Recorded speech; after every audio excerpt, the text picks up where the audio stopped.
and Congresswoman Taylor Greene can't object, we're going to go into the Capitol and do violence.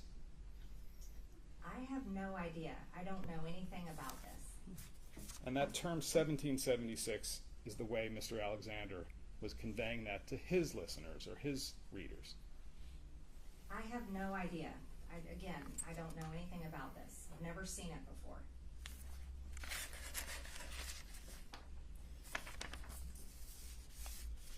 Between January 3rd and January 6th, 2021, Ms. Greene, you viewed the Electoral College certification of Joe Biden as a blow to freedom.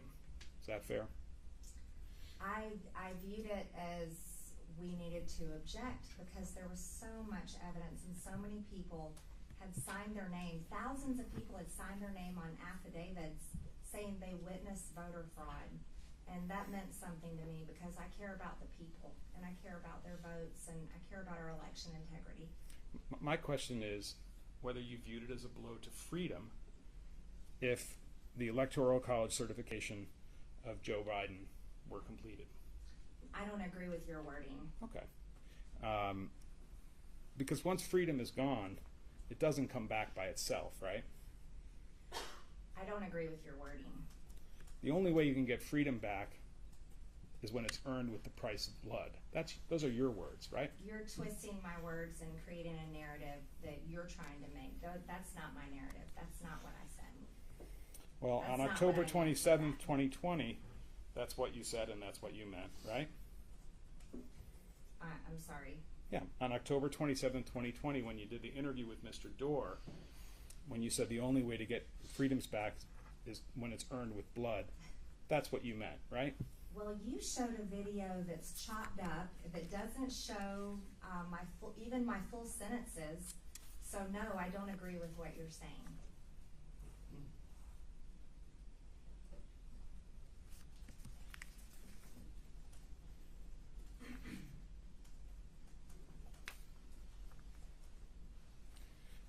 Do you have any explanation, Representative Greene, for why it is that on January 5th, the day before January 6th, you described January 6th as our 1776 moment?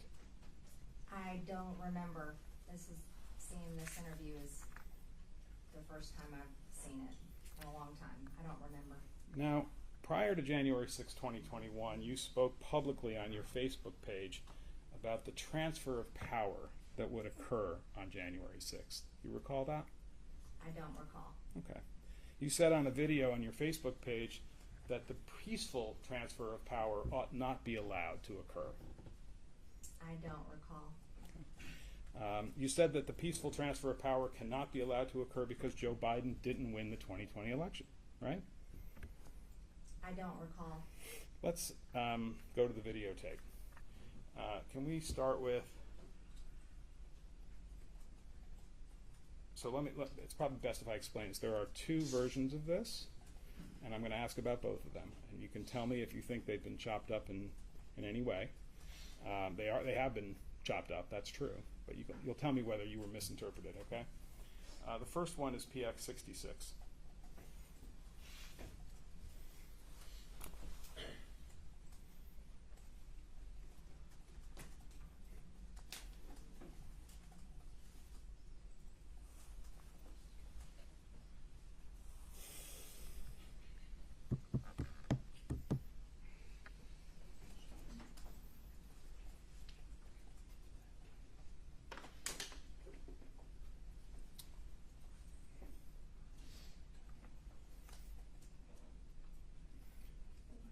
Yes, can you play that one?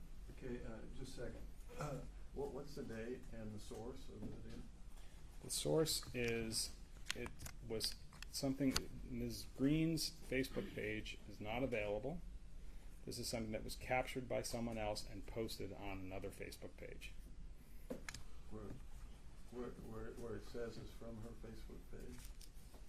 Does it say Yes, it? I believe it does.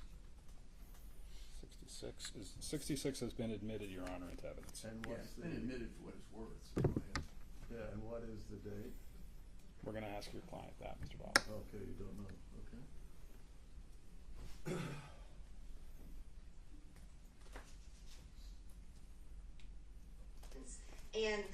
important time in our history. We can't allow this just to be gone, just to let it go. You can't allow it to just transfer power peacefully like Joe Biden wants and allow him to become our president, because he did not win this election. It's being stolen and the evidence is there. Okay. So that's you, right, Ms. Greene? Yes, that's me. Okay.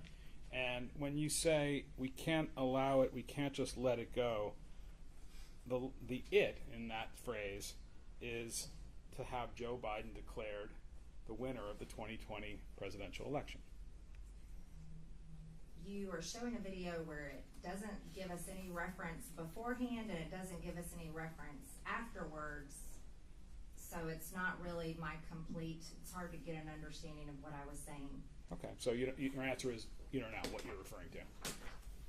I don't. Okay. We are watching a partial video and a partial statement of clearly an interview I was doing. I don't know what date it was on, and it's definitely off someone else's Twitter or Facebook. I can't see it from here. Well, that's you saying you can't allow it to transfer power peacefully like Joe Biden wants and allow him to become our president because he did not win this election. That's you saying that, right? That's the partial statement on that video. Okay. Can we pull up? But do we see the whole thing? We can run the rest of it if Let's you'd see like. the whole thing. Sure, and there's another one on top of it, so we'll watch too. And you said they're different. I want to be sure that she has an opportunity to see what the difference Can I is. make a suggestion, Your Honor? Let's Yes. go back to the beginning of this one, and then Yeah. we'll play it all the way through. Okay. That'd be good. I agree. Let's do that.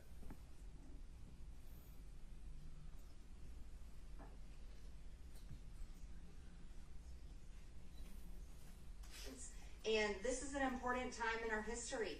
We can't allow this just to be gone, just to let it go. You can't allow it to just transfer power peacefully like Joe Biden wants and allow him to become our president, because he did not win this election. It's being stolen and the evidence is there.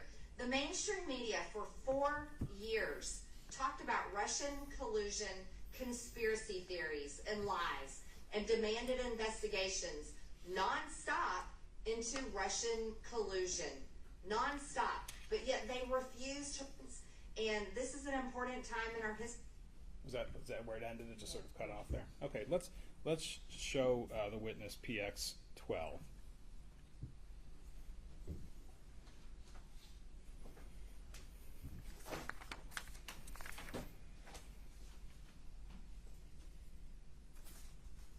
Let me hold off on that for 1 second. This video that we just saw, which we've marked as Plaintiff 66, that's a video that you made in anticipation of objecting to the Electoral College count in favor of Joe Biden, right? I don't know. I don't see a date. It's not from my specific Facebook page. It appears to be on someone else's. Let's see the other video, number 12. Where's this one from? This is also, it's the same thing. It was taken, I believe, off of the video, off the Facebook page of the client, of the congresswoman, but let's ask her. Where did y'all get it? Where did we get this at? It's off the Facebook, off of the Republican Accountability Project. Okay, so this is a secondary source that Yes. was copied, but that's where you got it from. Yes. So this is a different version. Correct. Okay. You want to go ahead and play it? Hold on 1 second. And this one is also admitted into evidence, Your Honor, What it's worth. for what it's worth. America reelected Donald J. Trump for 4 more years. You can't allow it to just transfer power peacefully like Joe Biden wants and allow him to become our president, because he did not win this election. It's being stolen and the evidence is there. There's a large group of us. We're organizing an effort to object to the Electoral College votes for Joe Biden in key states where there's real evidence that this election has been stolen. I am very convicted in what we're going to be doing on January 6th, and it's historic, and I feel it's very, very important. On January 6th, if you're able, there are going to be possibly 1 million or more people coming to Washington to be there for this historic event. It's critical for everyone to show up and show the nation who we are. We aren't a people that are going to go quietly into the night. We are not a people that are going to be thrust into socialism without stopping it. Okay. Now that you've seen that clip, Representative Greene, do you agree that this is a video that you created in anticipation of objecting to the Electoral College vote on January 6th? This video on the Democrat leftist PAC Republican Accountability Group that looks to be chopped up and spliced, that video, that's not my full video. Listen to my question. Yes. The words that are shown, that you're speaking on the screen, those are things that you were talking about in anticipation of objecting to the Electoral College count vote on the floor of the Congress, right? The only thing I was working on was objecting, but again, that's a cut and spliced video. And when you said we're organizing an effort to object to the Electoral College votes, on the video, the we were members of Congress, right? Well, members of Congress are the only ones that can object. That's part of our ability. That's what we're allowed to do lawfully. Right. And, exactly. And making objections is, in fact, by members of Congress, is part of the lawful transfer of power, right? Objecting is part of the electoral count process. Democrats did it with the past 3 Republican presidents that were elected. They objected, and I'm sure there was a lot of planning that went into that and discussion. We put a lot of planning, a lot of work into it, and as you can see, we talked about it. So when you were talking about we can't allow it to happen, we can't just let it go, you can't allow it to transfer power peacefully like Joe Biden wants and allow him to become our president because he didn't win, you weren't talking about objections on the floor of the Congress, were you? What I believe what I was referencing is we can't allow the electoral count to happen without objecting. That I felt it was our dutiful responsibility to object on behalf of the large amount of voter fraud and the people who truly felt like that there was big problems in our elections.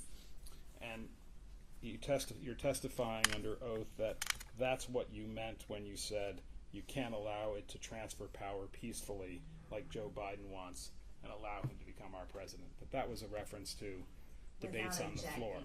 Without objecting. Of course, you don't say anything in that part of the video about objections on the floor of the Congress, right? Would you like to see it again? I believe the video, I said objecting. But in the sentence where you said you can't allow it to transfer power peacefully like Joe Biden wants and allow him to become our president because he didn't win the election, you don't say anything in that sentence about objections on the floor of the Congress. Sir, we just saw 2 videos that are cut and clipped, and my sentences aren't even completed. I think the first video started with me saying "and," meaning it was starting into partially something I was already saying. What I was, from the video and my recollection from watching him just then, it was purely talking about objecting. One of the things that you say in these videos is that you call upon people to come to Washington on January 6th, right?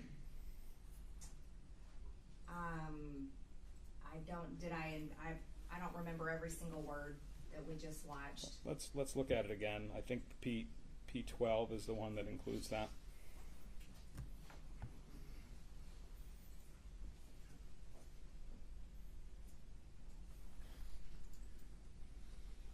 America reelected Donald J. Trump for 4 more years. You can't allow it to just transfer power peacefully like Joe Biden wants and allow him to become our president because he did not win this election. It's being stolen and the evidence is there. There's a large group of us. We're organizing an effort to object to the Electoral College votes for Joe Biden in key states where there's real evidence that this election has been stolen.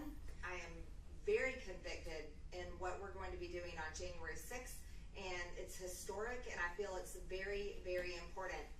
On January 6th, if you're able, there are going to be possibly 1 million or more people coming to Washington to be there for this historic event. It's critical for everyone to show up and show. So in that segment, Representative Greene, you're asking people to come to Washington on January 6th. In this video, which I saw jump 3 times, which means it's been cut and spliced, yes, I did talk about people coming there to support our objection, peacefully support our objection, support President Trump. How did you know that there might be 1 million or more people coming to Washington on January 6th? Did you just make that up, or somebody tell you that? I believe those were the numbers being talked about at the time. By who? The media, just People who different were planning the sources. demonstrations? I have no idea. I think I saw that on the news. And what you said is it's critical for everyone to show up, right? That's what we saw. Supporting, peacefully supporting our objection. That's the only thing I was interested in doing and planning is objecting. Now, the last thing you say in the video is, we aren't a people that are going to go quietly into the night. Do you recall that part? Yes. Okay. Now, that phrase, we aren't a people that are going to go quietly into the night, that's not something that you came up with on your own, is it? I have no idea what you mean. Well, that's something that you borrowed from a movie script, right? I don't know what you're talking about. Okay. You borrowed that line from the movie Independence Day, right? No. Okay. Let's go to the videotape, Ms. Wells.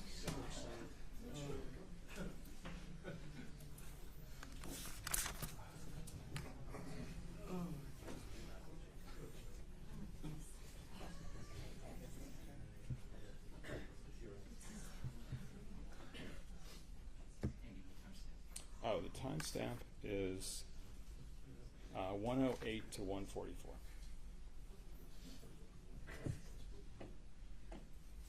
Hold on one second. You've seen the movie Independence Day, right? I've seen it before. It's a great movie, right? I think it's probably a great movie. I haven't watched movies in a long time, but from what I remember, it's a great movie. This is the one about the aliens who come to the world, and then there's a big battle on July 4th to ward them off, right? You are giving us quite the entertainment today. Thank you. Okay. And there's a scene in that movie where the president, the guy who's playing the president of the United States, addresses the fighter pilots who are about to go into battle against the aliens. Remember that scene? I do not remember now. Well, but we're I'm going to sure have a you're look gonna at show it. us. Yeah, we are. Can we see the whole thing? Yeah, can we watch the whole movie? It's a great movie.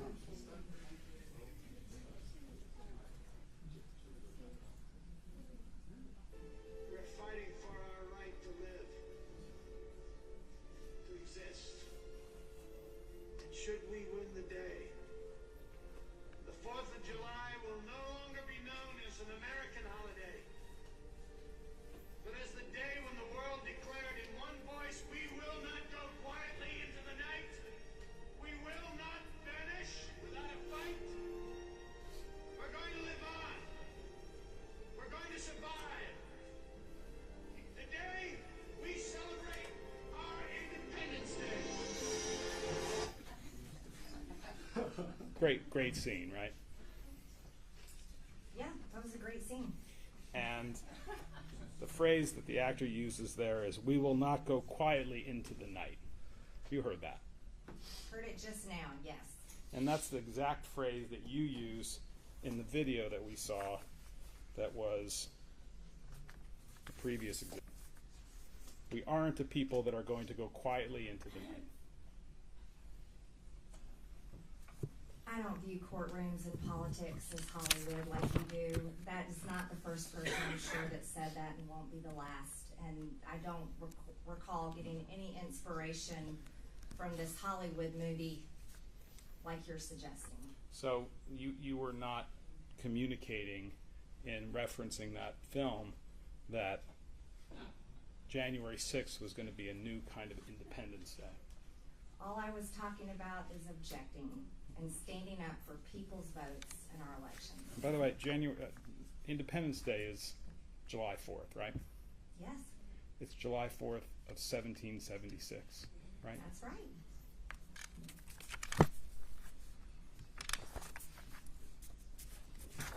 Your Honor, this might be a good time to break if we're on schedule. How, well, I've got a pretty short piece left, but it's up to you. I don't need a break. let's keep going. Great.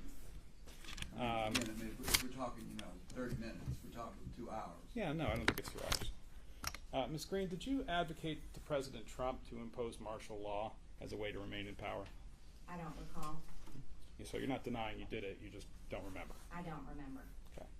And do you agree that the storming of the Capitol on January 6th is something that's despicable? Yes. Okay. Very unhappy about it. Mm-hmm. Now, we talked earlier about a fellow named Anthony Aguero, right? You brought up Anthony Aguero earlier. Right. Yes. And he's somebody who you know, yes? Yes. And he's somebody who you've spent a fair amount of time with, is that fair? Not much time, no. He's a friend of yours. Someone that I do know, yes. Mm-hmm. And you consider him a friend. Someone I hardly ever talk to, but someone I have known for a few years. Okay. And he is a friend of yours, right? A distant friend. Okay. Someone I know. He refers to you as one of his closest friends. You've heard that, right? I have not. Okay. And you've referred to him as amazing, right? He does a lot of great work down at the border showing the illegal invasion constantly happening at our southern border. I think that's amazing, the footage that he shows and exposes. Okay. And you know that Mr. Aguero entered the Capitol the U.S. Capitol on January 6, 2001, right? I had heard that sometime after January 6th. And you've seen a picture of him in the middle of the crowd in the Capitol Rotunda on January 6, 2021. No, I have not seen that picture. Let's have a look at PX 13B, please.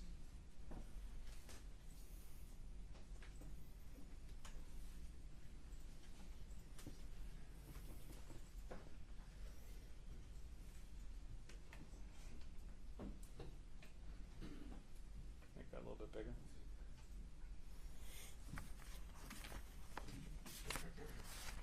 Representative Greene, is that man in the red circle on the left of our Exhibit 13B, is that Mr. Aguero? I don't know. I can't really tell.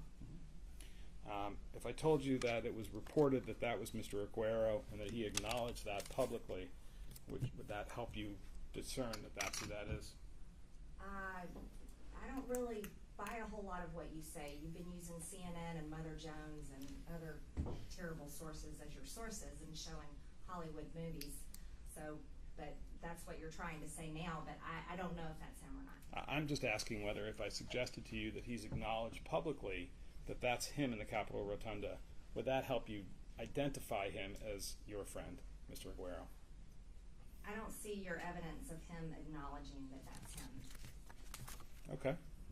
I think we can probably do something with that. Can I see 13, please? I think I have it here.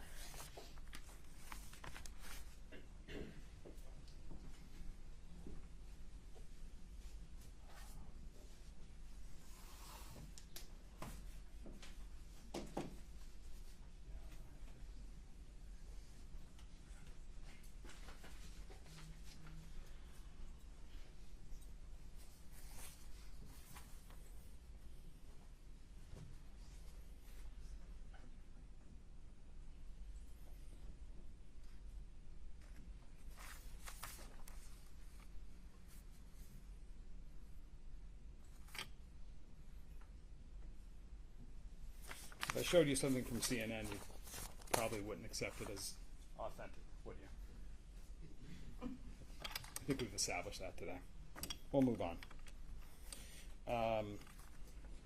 Have you spoken to Mr. Aguero since January 6th? I don't recall speaking to him now. Or communicate with him in any way, text, email? I don't recall, no. And did you communicate with Mr. Aguero at any point prior to January 6th about the plans for a demonstration in Washington on January 6th? No, I didn't. Now, did he have press credentials? I mean, there was a lot of press in there, and that's the job that he does with a border media company that he works with. So I have no idea about what, I have no clue about it. Okay. Were you aware that he was going to be, in his capacity, I guess, as a member of the press, present on January 6th in Washington for the demonstrations that were planned? No, I was not aware. Did he communicate with any member of your staff in any way, by text or email, cell phone, about the fact that he'd be coming to Washington on the 6th? Not to my knowledge, no. Did you ever discuss with Mr. Aguero the idea that on January 6th, as part of a demonstration, the U.S. Capitol was going to be flooded by people? No, because the only thing I was working on objecting and had no expectation of anything that happened on January 6th. Well, you knew there were going to be demonstrations, right? I knew there was a peaceful march planned.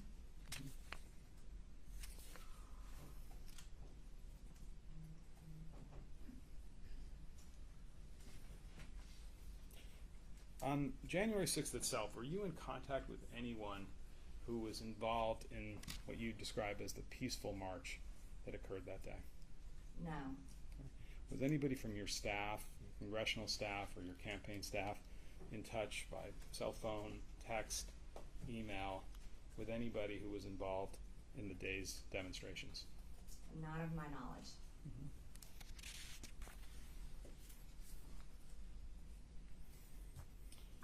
At any time on January 6th, did you disclose to anyone outside the Capitol your location in the Capitol during that day's events?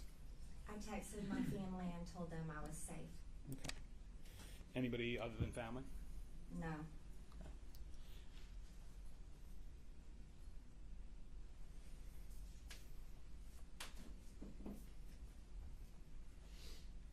When on January 6th did you first learn that people were entering the United States Capitol unlawfully that day? When we were in the House chamber, we were starting the electoral count, and we went on lockdown, and that's when I first learned of it. I was shocked. And do you know what time of day that was? I don't know the exact time. And when you went on lockdown, as you describe it, why don't you tell us what that meant, what you mean by that? They had to lock all the doors in the House chamber, and they told us that it was on lockdown and that we could choose to leave or stay inside, and it would be safer inside. And so I stayed inside. Okay. And when you say you stayed inside, where did you stay? Inside the House chamber. Okay. And during that time that you were on the in lockdown, as you put it, on the House floor, you said you were in touch with your family to tell them you were safe? Not at that time, no. Okay. When did that happen in the day? Sometime later after we were evacuated. And where were you evacuated to? I can't disclose that location. Somewhere in the Capitol?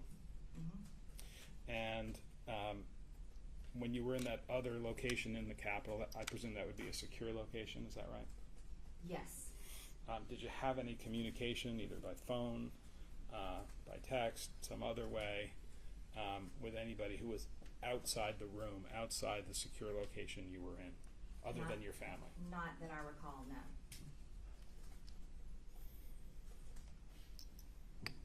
And when you were notified that people had entered the Capitol illegally, did you also understand at that point that there had been violence at the Capitol?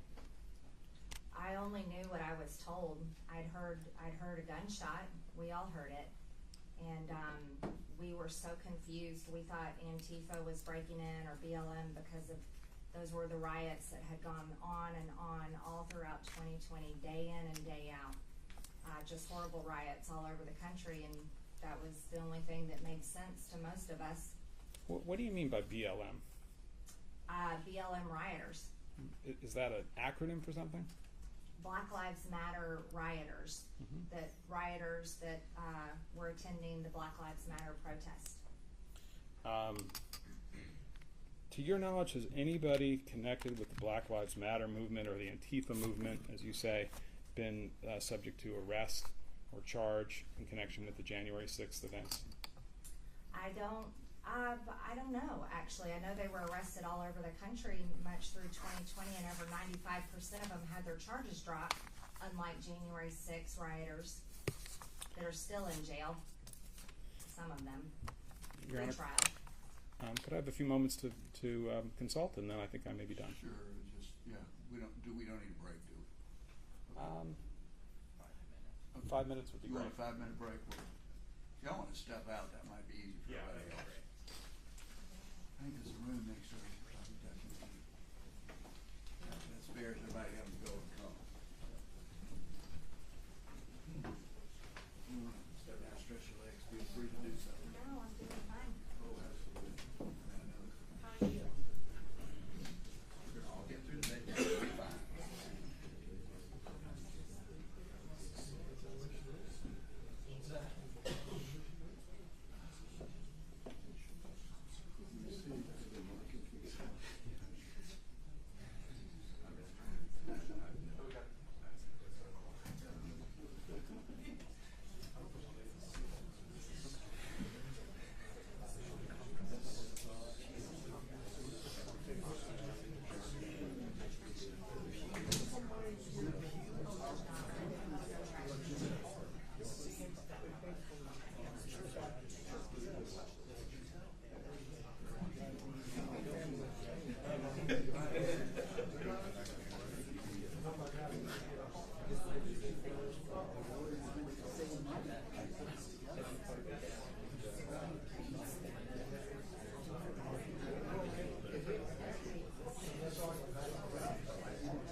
Honor, can we approach for a moment? Sir, Bob, you know, this is hot. And we need to go somewhere.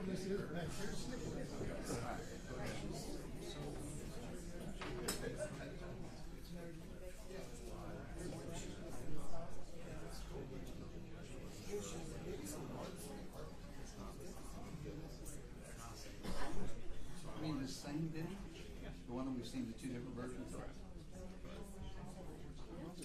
I'm sorry. Go ahead, Judge. Okay. I'm talking about the January Newsmax clip where she says, "This is our 1776 moment." That's on her Facebook page. Well, they run together. That's one where blue dress. No. This one. No, this is the one where she's interviewed by a reporter. Oh, Newsmax. Yeah, the interview. I asked her, whether she posted it on her Facebook page. It's her call. So I want to show her that. It's live on the interview. It's very important. Whether she remembers it or not. No. You can't, you know, you can't throw an evidence at us in the middle of the trial. No. Please. Theoretically, you could have something.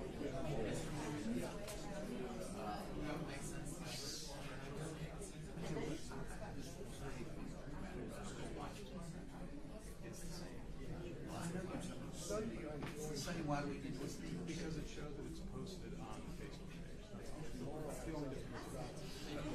We have is that she posted on the Facebook page. Learn about that in my closing. I mean, yeah, when they face it, though, that's the time. She doesn't recall. That's okay. Let's show her.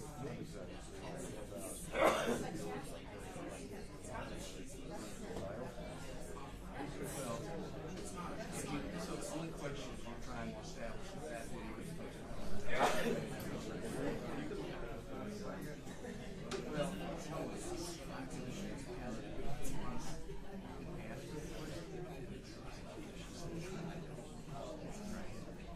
Watch the first 15 seconds or something. That's fine. If you want to stipulate that, that's fine. But you can show that, but then we don't need to watch the whole video. It's less than a minute, but it's a very important step. So No, well, sorry, back. So just about, hold on. What did we decide we're going to do here? What did I say? I said I was. I'm going to return to the subject. Yes. Ask her if she recalls that she posted this to her Facebook page. If she does, then we're done. And then if If not, not, I'm going to do that. okay. All right. We'll do that.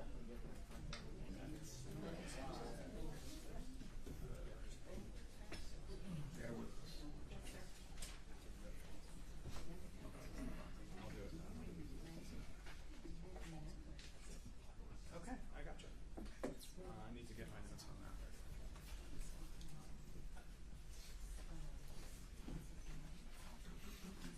Sorry? Yeah.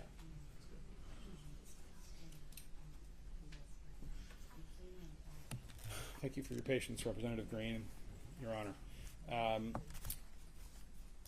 In the previous discussion, I had asked about what we've marked as Plaintiff's Exhibit 27, which is the Newsmax clip, you recall, that we showed. You remember that, right? The one we've already watched. The one we've already watched, yes. And I asked you whether you recall that you posted that Newsmax clip on your Facebook page. I don't recall what was posted on my Facebook page. Fair I enough. don't make all of my Facebook posts. Fair enough. Let's Explain what this is. yeah, I'd like to show you this. This is a live version of your congressional campaign Facebook page as it sits there today.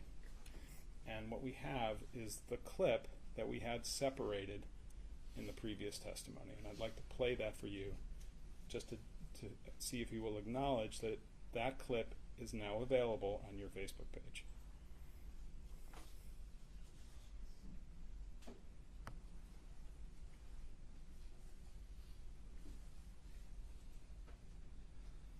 No, it wasn't actually planned, but President Trump knows how much I support him. He knows how much I support our district.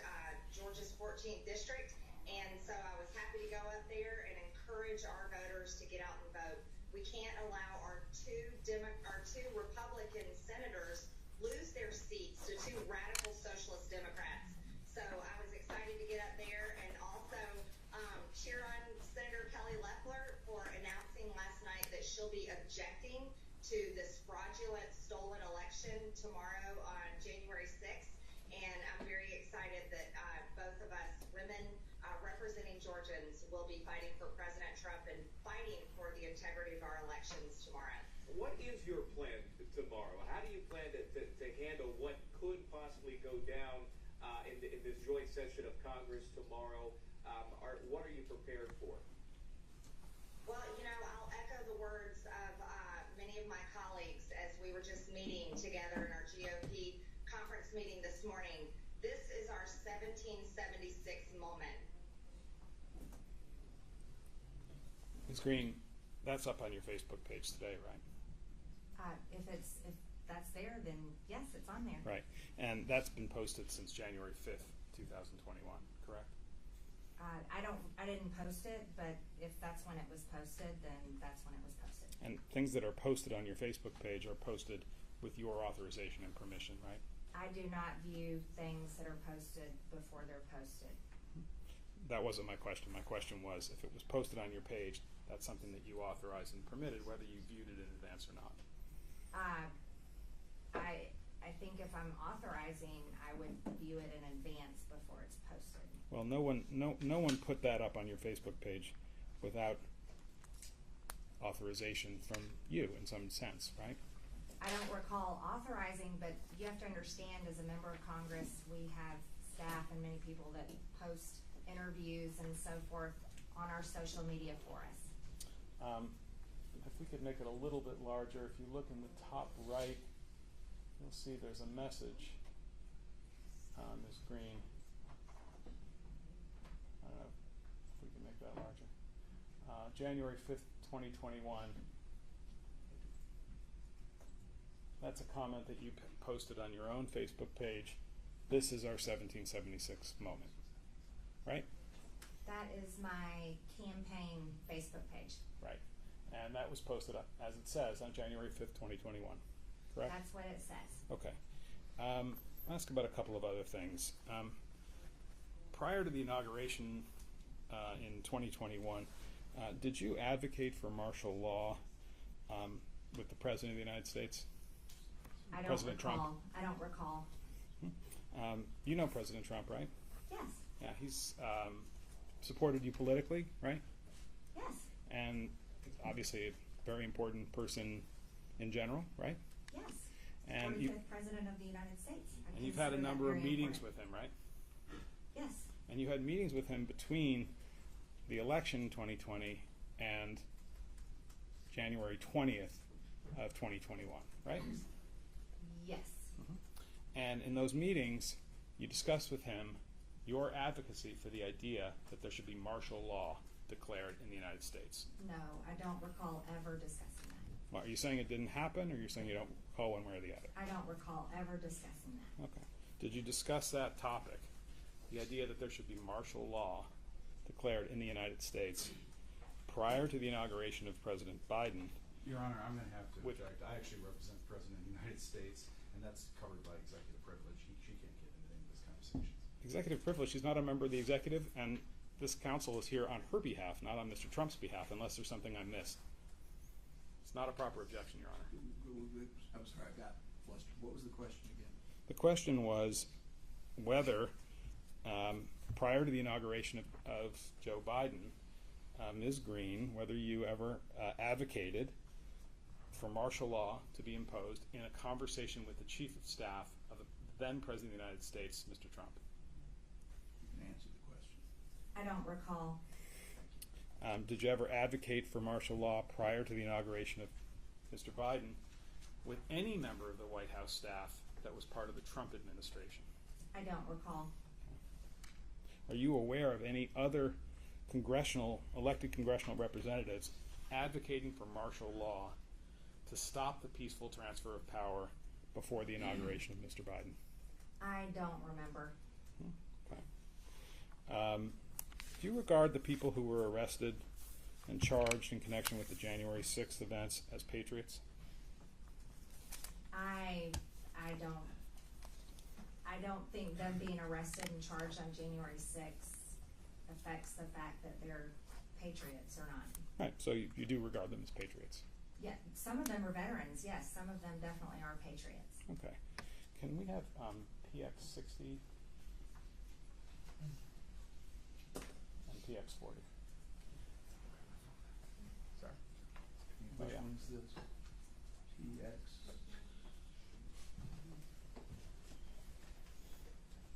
Um, 60? Yes, this is plaintiff 60.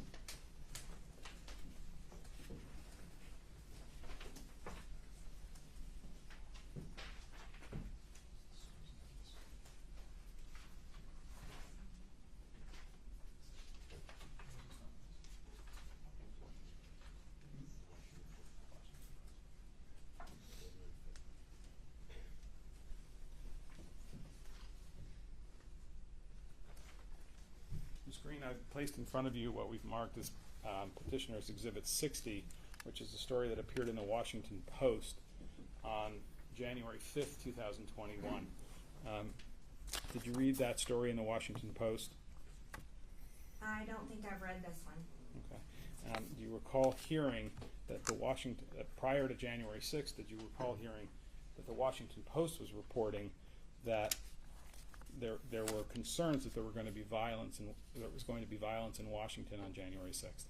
I had not heard that. I heard no threats of violence that I remember at all for January 6th. Okay. Can we also look at PX 40?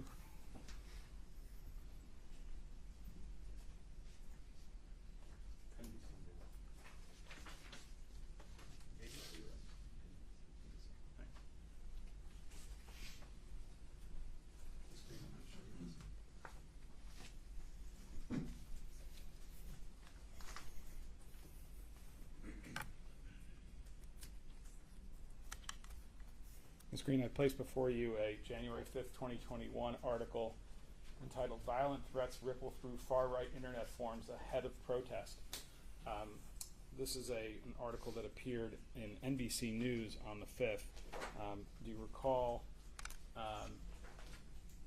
reading that NBC was reporting that there were violent threats that were expected to occur on January 6th, and that they reported that on the 5th of January? Sir, we were really busy just preparing to object on the 6th. I don't recall that news report. Okay. Have you read this news report before? Not until you placed it in my hand. Okay, probably didn't have much time to read it. No. Let me consult for 1 minute.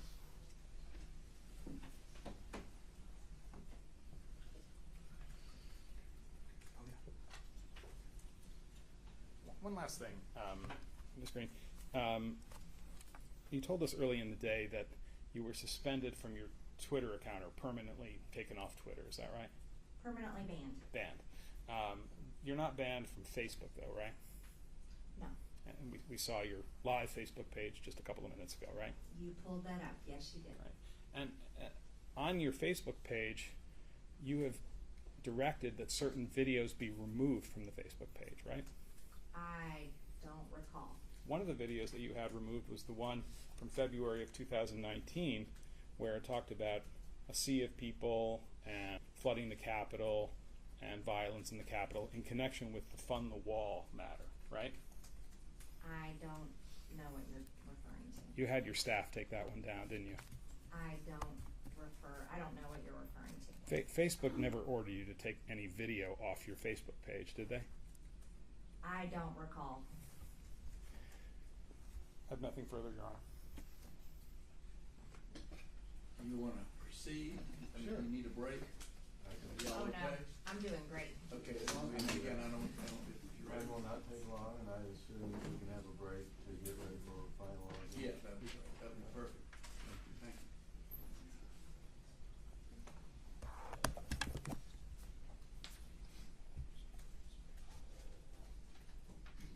you. Representative Greene, I want to take you back to January 6th.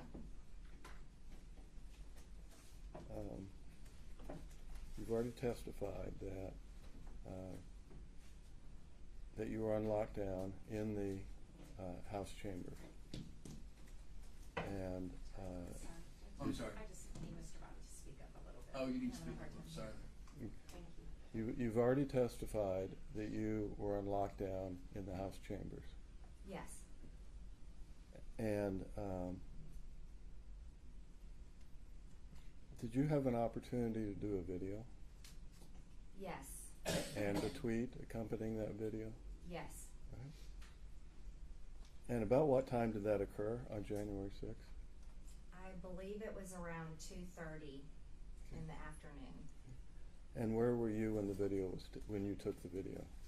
I was inside the House chamber, and we had gone on lockdown, and it was after I had learned that there had been some violence outside the Capitol, and someone had been shot, and there was just people that we were only told there were people inside the Capitol, and I got very concerned because at that time I was confused. I was so confused. I was shocked. I'd never been in anything violent before, any kind of situation like that, and I was really scared. And I went inside the cloakroom, inside the House chamber in the Republican cloakroom, into one of the phone booths where you can go to make a phone call or anything. I went inside there and I made a video telling people to be peaceful, not to be violent, and just giving out a message. And I tweeted that video from the Republican cloakroom. Did you know at that time who was attacking the Capitol?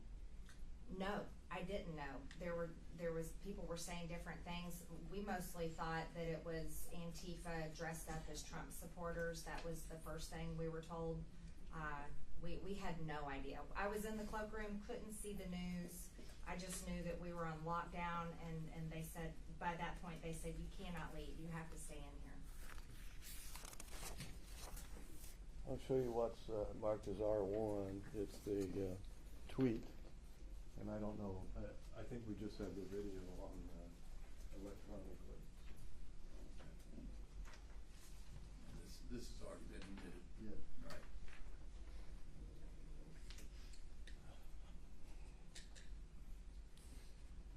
Is this your tweet, and is this your face?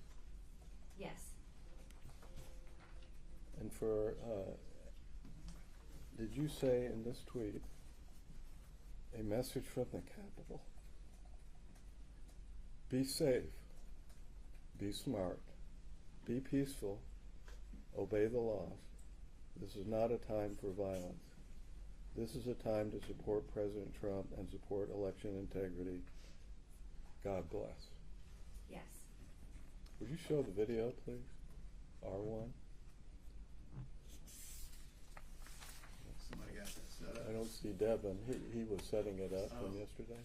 Mr. Hamilton said he would play it here today.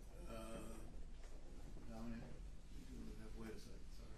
No, I don't see him in the courtroom. Yeah, Devin was set it up yesterday, or maybe the day before. I'm sorry, I didn't give him warning. Of course, everybody's here. I mean, I think that's a universal rule of life.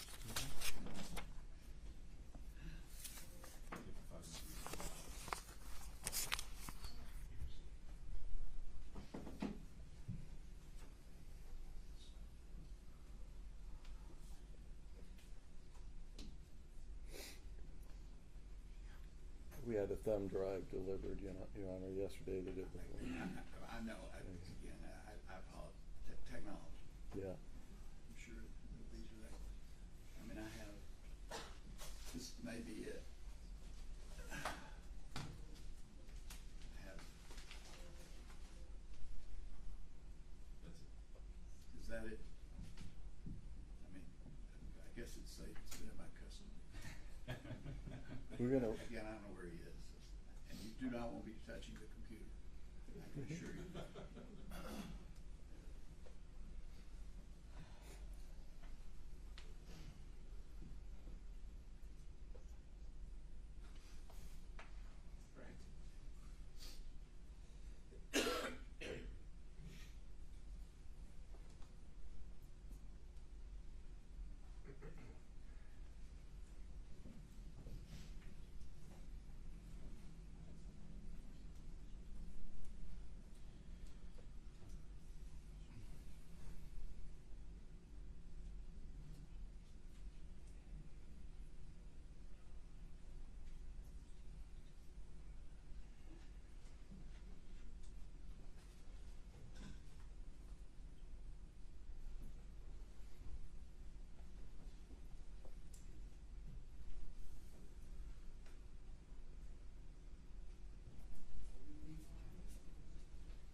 Okay. You know, people are not gonna leave and come back in 5 minutes. It's gonna take a minute to set it up. Sorry. Okay. I thought it was. Sorry. Is that their laptop, or we can play it from here, whichever. If you need me to go grab a laptop. Yeah, it's gonna be on the. It needs to be on that screen. Okay. No, we don't, no.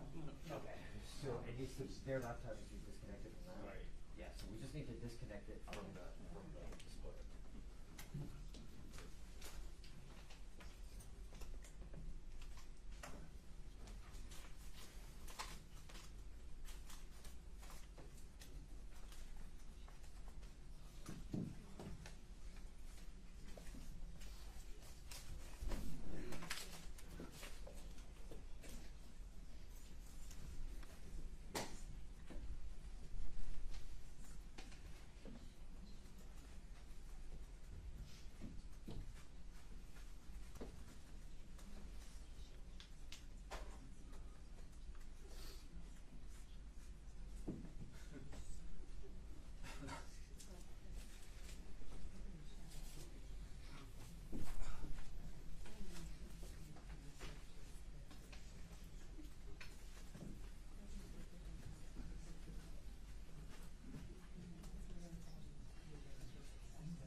At the very beginning, it was a little low, and it came up in sound, if I remember.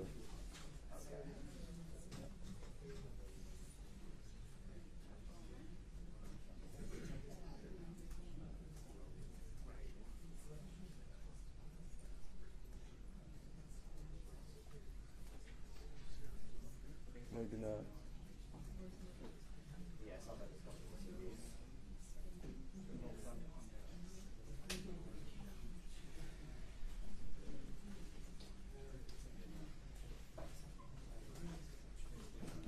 think you're ready for play. Spot. Is it ready? Yeah. Okay. Turn it on. Let's Go. play. Let's go. I think we're just trying to fix the volume. I get it back here. I understand. Yeah, you'll need to turn that up. I've already seen it several times. So.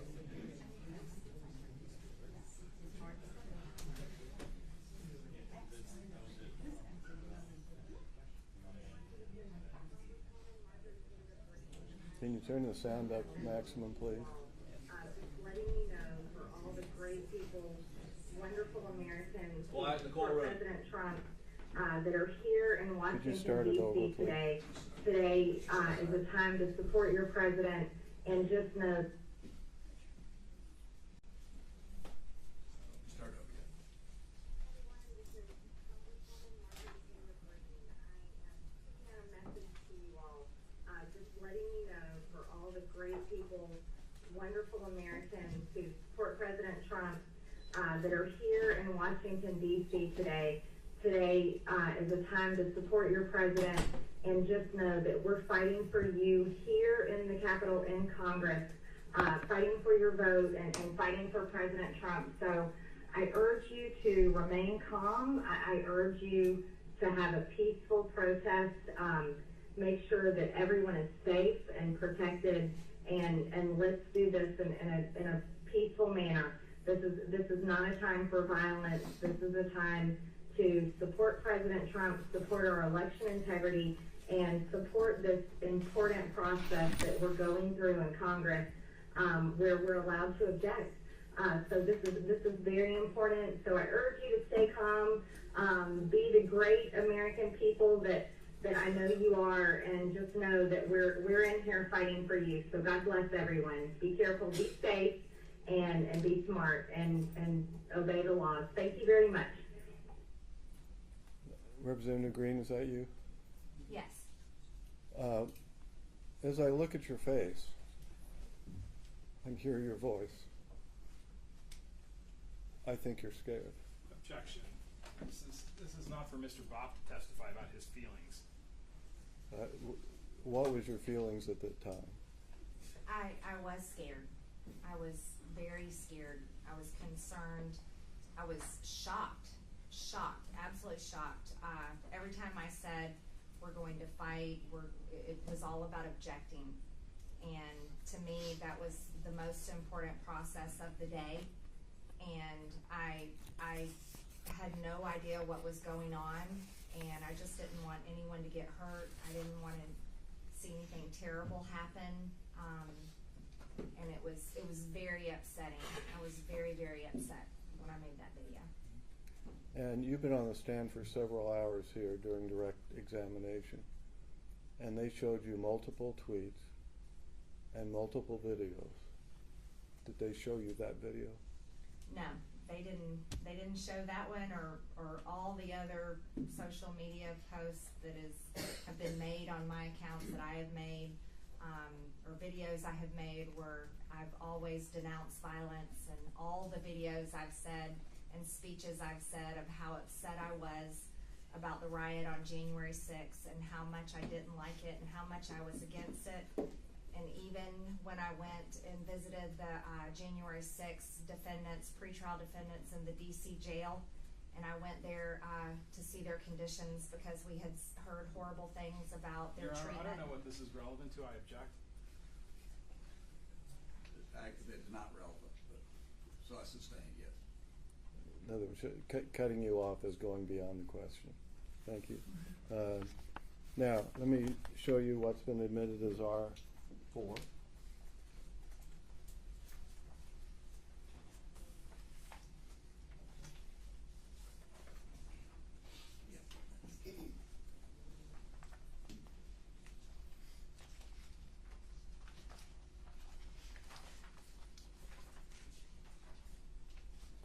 Now, this is a transcript of the video that's been admitted into evidence. And I want you to turn to page 2. And did you say these words? So I urge you to remain calm. I urge you to have a peaceful protest. Make sure everyone is safe and protected. And let's do this in a peaceful manner. This is not a time for violence. This is a time to support President Trump, support our election integrity, and support our important process that we're going through in Congress, where we're allowed to object. So this is very important, so I urge you to stay calm. Be the great American people that I know you are, and just know that we're in here fighting for you. So God bless, be careful, be safe, and be smart, and obey the law. Thank you. Yes. I think there's a subsequent tweet that you did referring to the violence that occurred on January 6th. And it's P1P. And I am actually not certain whether that has been admitted or not admitted. P1P. I do not believe it's been.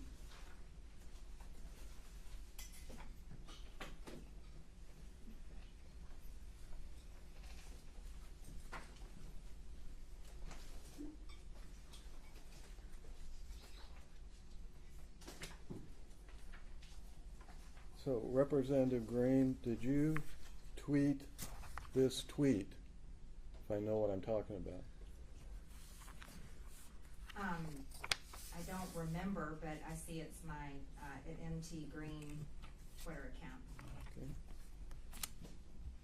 So it went out from your Twitter account, but you don't know if you did it or another member of your staff or another person.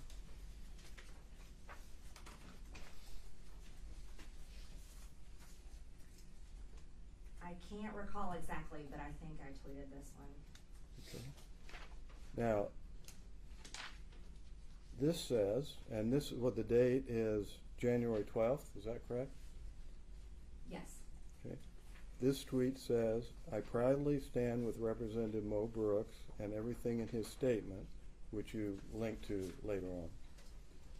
The unhinged left is out of control, and their disgusting witch hunt is full of hypocrisy. Democrats are on record for support of violence all year. We did not plan, cause, and denounce, and that's capital letters, isn't it? Denounce the January 6th attack. I defend my honor and reputation. So was that the message sent out on your Twitter account? Yes, it's the same message I've said over and over again about January 6th. Now,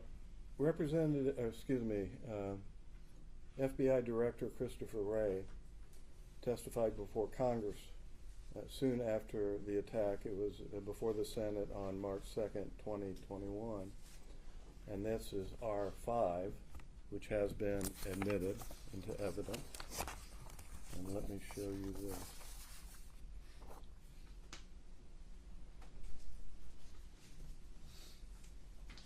Are you moving to the admission of this? Yeah, I'm really sure if it's been admitted. I don't believe this has been admitted. All right. Are you moving to admit? Yes, I am. Any objection? I'm moving No objection. It's P1P. admitted. Thank you. Thank you. Now, when he testified before Congress on March 2nd, of course, you remember Congress, right? Yes. Right? And he said, I was appalled, like you, at the violence and destruction that we saw that day. He's referring to January 6th. Yes. I was appalled that he's testifying before Congress, looking at members of Congress, our country's elected leaders were victimized right there in these very halls. Were you a victim of the attack? Yes, I was. I was in the House chamber when it happened. I had to be evacuated to safety. We were held for hours in a secret location protected by Capitol Police, military members, for hours until they cleared the Capitol. Yes, I was a victim of the riot that day. No further questions. Your Honor, I believe the testimony has opened the door on the issue of text messages that Representative Greene sent on January 6th during the insurrection. And we would call for their immediate production and the ability to have a moment to look at them so that we can examine her on them. I thought the testimony was she did not send any other messages. No, she's testified that she sent messages to her children and her family. Those were text messages. Those were not tweets. We did not talk about any text messages. That was the controversy over the omission of the text messages, which we have not referred to at all. Except that Representative Greene referred to it when I asked her if she was in touch with anybody from that day from the floor, and she said that she texted her family. You can't open the door. Hold on. Only I could open the door. Well. Okay. Let's first of all, do you have any questions other than this? I do, and I'm going to preserve that position, but I'll move on. I understand. Right. We're going to take a break. It's been a little chaotic for the last few minutes. Representative Greene, you mentioned a number of statements that you made after January 6th where you talked about being upset about the fact that there was violence, right? Yes. Can you point to one press release or tweet or comment on Facebook prior to January 6th where you use the word peacefully and in terms of urging people to behave peacefully at the demonstrations that were expected to occur? I would have to look all through my social media, but I'm sure that it's there. I've always denounced violence. I denounced those Antifa BLM riots all over the country over and over, just like I denounced the January 6th riot over and over. So you recall that? Even to the people in jail, I told them that it was wrong. I told them in the DC jail I did not like what they did, but that I'm there because I support their due process rights, which is being violated. Can you point to one video prior to January 6th where you urged people to behave peacefully on January 6th? One time in public that's on video where you said those words? I don't have a computer. I don't have my social media. I didn't remember many of the social media posts that you pulled up in interviews. I was interested that you answered some questions about FBI Director Wray's testimony in Congress. Do you believe the FBI was behind the January 6th violence at the Capitol? I don't know. I certainly think there's a lot to be investigated. We don't know who Ray Epps is, the scaffolding commander. The Governor Whitmer's plot certainly leads to questions about things that happened on January 6th. I think there's a lot of investigations that need to happen. You've referred to January 6th as a Fedsurrection, right? I'm not sure. Okay. Nothing further. Okay. Anything else, Mr. Bob, before we take our break? No. Anything else? No, sir. Do they rest or what? Do you rest? No, we have an issue that we want to consult on, but either we're going to put in a video or we're going to move to closing statements, but the video has been admitted, so it's a timing issue that we want to talk about. All right. So you don't need the witness. She's excused. That's right. Thank you. Thank you. Thank you, Representative. You are excused. They step down. All right. Now, I believe we discussed we were going to take a break before we go. Well, what do you want to do, Mr. Kelly? I mean, you want to take a break? I don't know what you're contemplating. Out of 5 minutes or an hour. Yeah, I think, Your Honor, we would appreciate a very short break. Well, let's take 15 and be back at. Let's be back at 4 to 2. Your Honor, can I ask a question? Yes. Are we absolutely dedicated to stopping at 4:30. If we went a little longer than that, would that I be? will have to consult with Okay. the real powers. Only because we're trying to figure out our presentation, the last piece of our presentation, if we want to close, or do we have one more thing? And so it'd be nice to know how We much. I will consult with Judge Mallory, and we will respond when we reconvene. Thank you. Okay, we're off to 15 minutes. Judge Mallory, could I have a chat about logistical questions?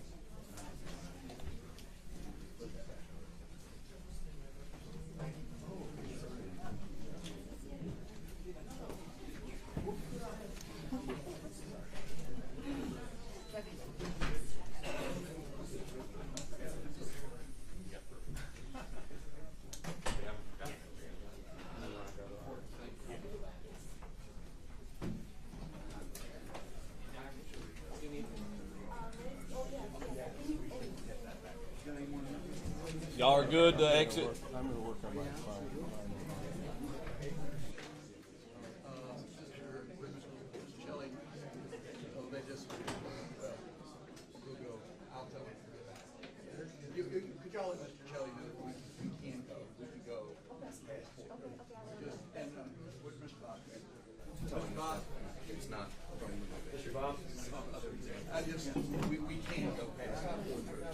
I mean, we don't turn in companies at 4:30, so we go, we do not. So we may go to 5 or 5:30 or whatever. Oh, it's Yeah, please. I just want to make sure we His have. decision. we have everybody. Thank you. Never send, never send.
Yeah, mine is that I've seen so many campaigns.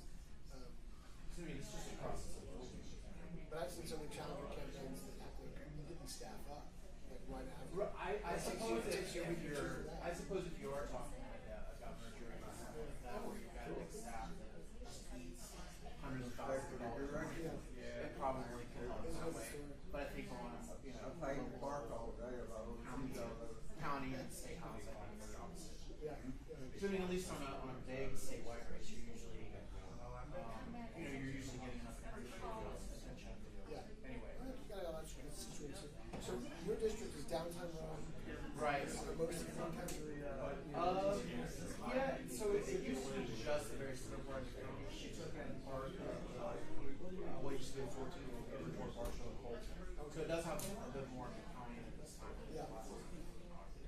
Yeah. She picked out more of like the working class areas that were closer in. So like Glendale and part of our Marquee area, Eddie, which is the so he's got the other, he's got indoor class around the side. Gotcha. So he has the sort of more conservative parts, maybe? Right, the more rural part. More rural parts? Yeah. She definitely has like The establishments. Yeah, sure. Yeah. Well, my aunt, Levon Ford, was a Congress there forever. Okay. They moved to Charleston. They lived there. He was a public defender. But he had to be.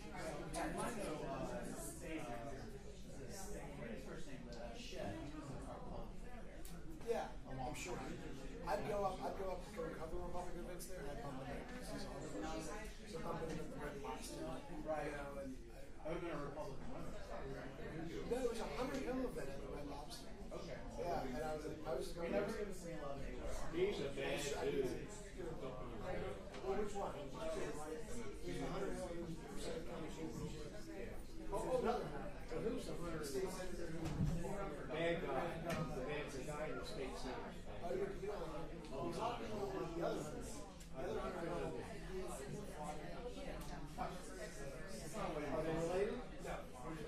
The guy in the senate is bad. Why do you like him? I haven't seen him. I don't have it off the top of my head. He is a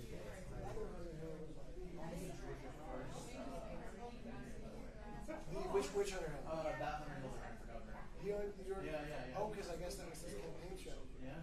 He quietly entered the race, which makes no sense to me. And then got mad that we weren't running a big story. I'm like, dude, I had 43 votes today. I was out in the road. You should have said something controversial. Well, he didn't. Buffalo and all that. He didn't even tell us. But maybe, you get some people. Oh, that's my father-in-law. Oh, man. Oh, you see, you know Paul. Have you lived in? I think in Paul Berry we play trumpet in our church. Because Mount Bethel came. Yeah, he goes to his times. But but he definitely plays in all sorts of bands. He's a trumpet player? Yeah, French horn trumpet. Okay, well that's how it. Here, let me try to find it. Oh man, how you supposed to? Yeah. Let's see if I can. Just spell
It did. Thank you. We can go as long as. Very much appreciated. Very much appreciated, Your Honor, and I appreciate counsel on the other side as well. So let's see, where did we? So, Your Honor, there are two last matters of evidence Okay. before we rest. We would apply for the entirety of P1 and P2, which are the tweets reflected in the ProPublica report and the Lofgren report, to be admitted. We believe that Representative Greene's testimony about how her Twitter account was operated, that she authorized tweets to be issued, is sufficient foundation for them to be admitted. And so we would ask that those two sets of plaintiff's exhibits be admitted. Mr. Bob? Yeah, if they, well, it'd been a lot. Oh my goodness, sorry. It made a lot more sense if we, if that had happened at the time, at each time, because just because it's authenticated doesn't mean it's admissible. Well, that's why I'm asking, what's your Right. position on this? There were a number of them that we went over, and then there were some that I don't believe we went over. And then I think there was one you requested to be admitted, so. And it was. And it was. Yeah. It was. I have no objection. All right, well, the P1, so we're talking about, so we're now gonna take all of the, and again, just to be, so I make sure I've got it right. We're looking at basically everything in P1. Is that correct, Mr. Chairman? Yes, that's Okay, correct. They're in. Great. They're in. And P2 as well, which is P2. Lofgren. Now, wait a minute. That's a different kettle of fish. What are we talking about? Are you talking about the whole thing? Yes. These are her social media posts. I do not object to the social media posts. That's all they are. Well, but there's also, isn't P2 the entire report? Actually, All right, well, yeah. all right, it looks like this is, again, you might want to take a second and look at it. Well, and I have looked at. Yeah, it looks to the- me like everything that's in P2 looks like it is, there's a cover page. We're happy to exclude that, Your Honor, if Okay, it's easier. that was my question. What about the cover page? We'll exclude that from the. All right, so you basically are gonna pick up from page 22, 128 to 128, so 22 to. That's right, Your Honor. Thank Which you. is just the text and the tweets and the enclosures. Exactly, Your Honor. I'm gonna admit it unless Well, going once. you've reserved, yes, and I know you reserved ruling on this, whether or not it was authenticated. And of course, we have made our individual objections. Right. Yesterday. All right. And if that And they're satisfies preserved. you. And they're preserved. Yeah. If you want, you're preserving those, in other words. Yes, please. All right, we're gonna preserve the objection that I'm gonna admit. Okay. Thank you. Before we rest, Your Honor, we have last piece of evidence, which is plaintiff's, P73, which is a video. It's 14 minutes long, Your Honor. Which one is this? This is the Washington Post video. Haven't I already admitted it? It shows the events of January 6th. Did I not already admit this? Yes, I think it was Why admitted. does the audience need to watch that? I can watch it. That's fine. We thought that. I've already watched it a couple of times. Okay. Again, one of these things about, It's only 17 minutes. there's a lot of material in the record, which obviously was not the subject of today's hearing, which I'm perfectly happy to refer to and review in connection with the briefs. So, but I don't know that we need to play the video. It's Washington Post video. It's available on public sources, right? As you wish, Your Honor. All right, great. Okay, anything else, Mr. Shell? No. Before we do close it. The petitioners rest. Rest. Anything else, Mr. Bob? We rest. Very well. All right. Well, then I'll hear closing. Petitioners get the last word. Mr. Bob, you get to go first. Oh, okay.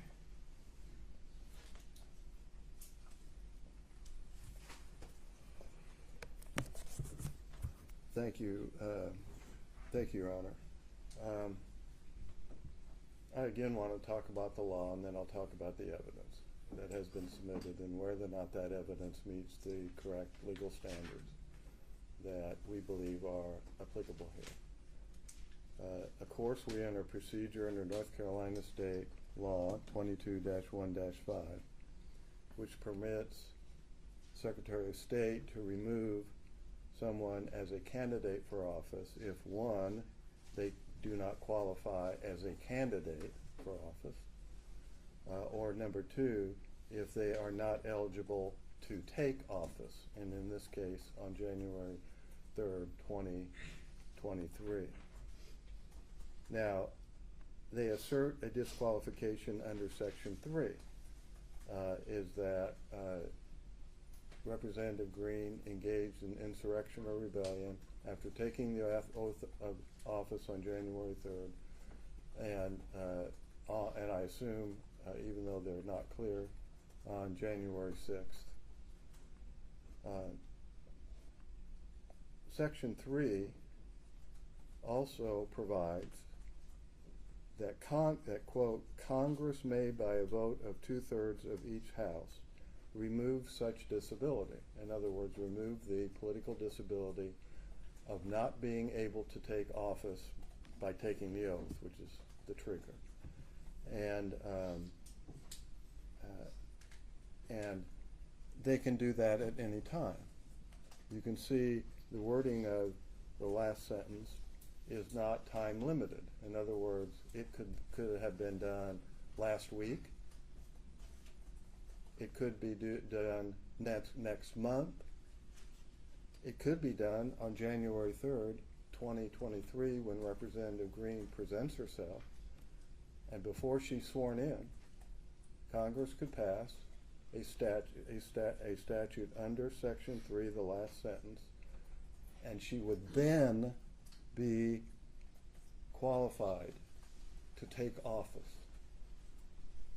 How in the world do we know right now that she will not be qualified on January 3rd, 2023, when Congress at any time, either for her in particular or for a class of people, as Congress has done. In fact, there were thousands of individual amnesties granted, and then 2 general amnesties granted by the Congress. They can do that at any time. It is impossible for this court to know at this time that she is not eligible to take office because of that contingency that can be exercised by Congress at any time in the future, up until January 3rd. That means this is nothing. She cannot be viewed as disqualified today because it cannot be determined that she is ineligible for office on January 3rd, 2023. That should end this. Now, second,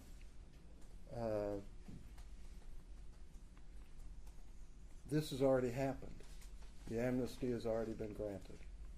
The simple argument about this is the 1872 Amnesty Act relieved the disability under Section 3 to, quote, all persons whomsoever.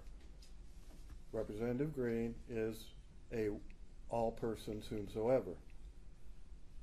And it relieved the political disability that Section 3 imposed. And by the way, the word imposed here is a past participle, meaning that phrase, imposed by Section 3, is an adjective regarding what political disabilities are we talking about.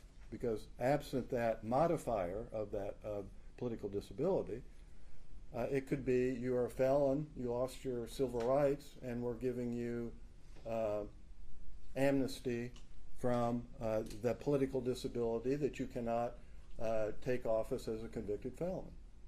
So the only way to know what political disabilities we're talking to is the past participle. I didn't know this at the beginning, Your Honor. The past participle imposed by Section 3. Now, we also know that Section 3 is both retrospective, because it affected anyone in the past that had engaged in insurrection or rebellion after taking the oath and disqualified them from office. But it also had a prospective effect, because why would we be here? If it didn't have a prospective effect, what would be the basis to apply this to Representative Greene? So we know it has both prospective and retrospective, and in the Amnesty Act of 1872, it was removed. That retrospective or prospective political disability under Section 3 was removed for all persons whosoever. And the district court in North Carolina agreed with that analysis. That case is now on appeal. The district court here in Atlanta did not, and that case is on appeal. So you get to be the tiebreaker. All right? Now, we also know that when the 1872 Amnesty Act was adopted, that they did intend it to be both retrospective and prospective because of the wording of the 1898 Amnesty Act. The 1898 Amnesty Act, after the phrase disabilities imposed by the third section of the 14th Amendment of Article of Amendments to the Constitution of the United States, inserted the words heretofore incurred. That is not in the 72 version. So Congress knew very well how to do a retrospective amnesty if they chose to do it. Because in 1889, that's exactly what they did. A retrospective only amnesty based on the words heretofore incurred. So, in accordance with the English language in the terms of construction, we can't treat heretofore incurred as like, surplusage or something. It comports with the understanding of Section 3 that the political disabilities were both retroactive and prospective. In 1872, the wording of that amendment, of that act, encompassed both. The 1898 wording only referred to retrospective. Now, we heard some, interesting things, about the history of our country from my fellow Hoosier law professor.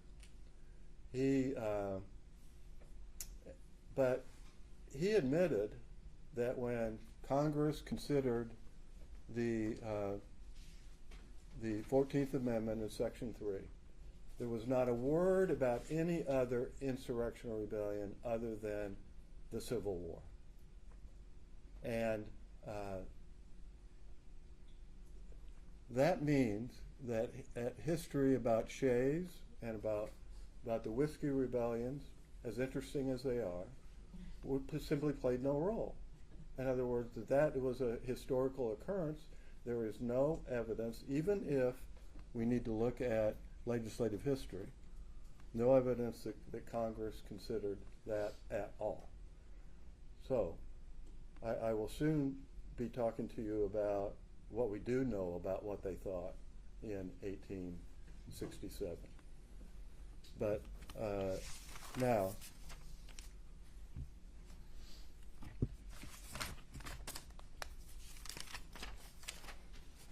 so let's get to the meaning of the words in Section 3. Engage in insurrection or rebellion is one, and giving aid or comfort to the enemies thereof is number 2. Well, that number 2 is about foreign wars, as I will soon explain. Number 1 is about domestic wars, as has been described, and which were described at the time by authorities when they talked about those phrases. So, what is engagement? What is engage? It connotes conduct. and you will soon hear the authority for the proposition that that is, quote, a direct, overt act, such as voluntarily joining the armed forces of the Confederacy, giving them food, giving the Army food, cash, whatever, shelter, the people in the War Department prosecuting the war, etc.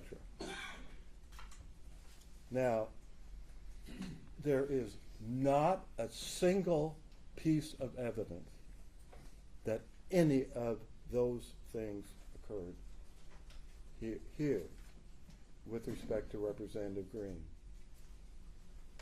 There were certainly some 700 people involved, at least have been charged to have been involved in the attack on the Capitol. Greene wasn't one of them. They agree with that. And there's no other act of direct, overt act of an insurrection nature that she is engaged in. Not a single one. Now, of course, they're not satisfied with that. They want to use her political speech. And when they use their political speech, they want to use the nuances or the vagueness. Or wait a second, you didn't use the word peaceful in this one sentence, even though you said it over here. You didn't use it in this one sentence right here. And code words, for goodness sakes. Right there, this state is an insurrection, are insurrectionists. Right, says it right there, 1876. Now, if you're going to use speech, which you can't use here because they didn't use the word incite violence, they said engage, or incite an insurrectional rebellion. They said engage in an insurrectional rebellion. But it is instructive. And it's different because you can see, for instance, in the Act of 1862, where there was a felony to, quote, incite, set on foot, whatever that means, assist, or engage in any rebellion or insurrection, end of quote. That's codified at 18 U.S.C. section 2383. Those two words are used in the same list. Rules of construction tell you that they have to be different, or they're surplusage, and we never assume that Congress is just throwing words out there as surplus.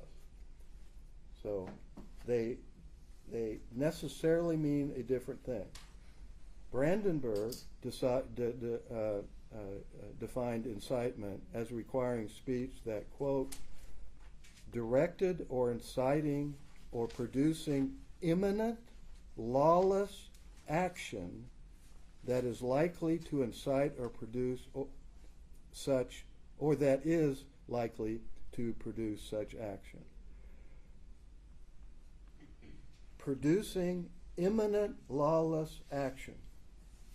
Now that's very restrictive. That's very limiting. And of course the reason is the protection of the First Amendment, which we have now seen on full display here.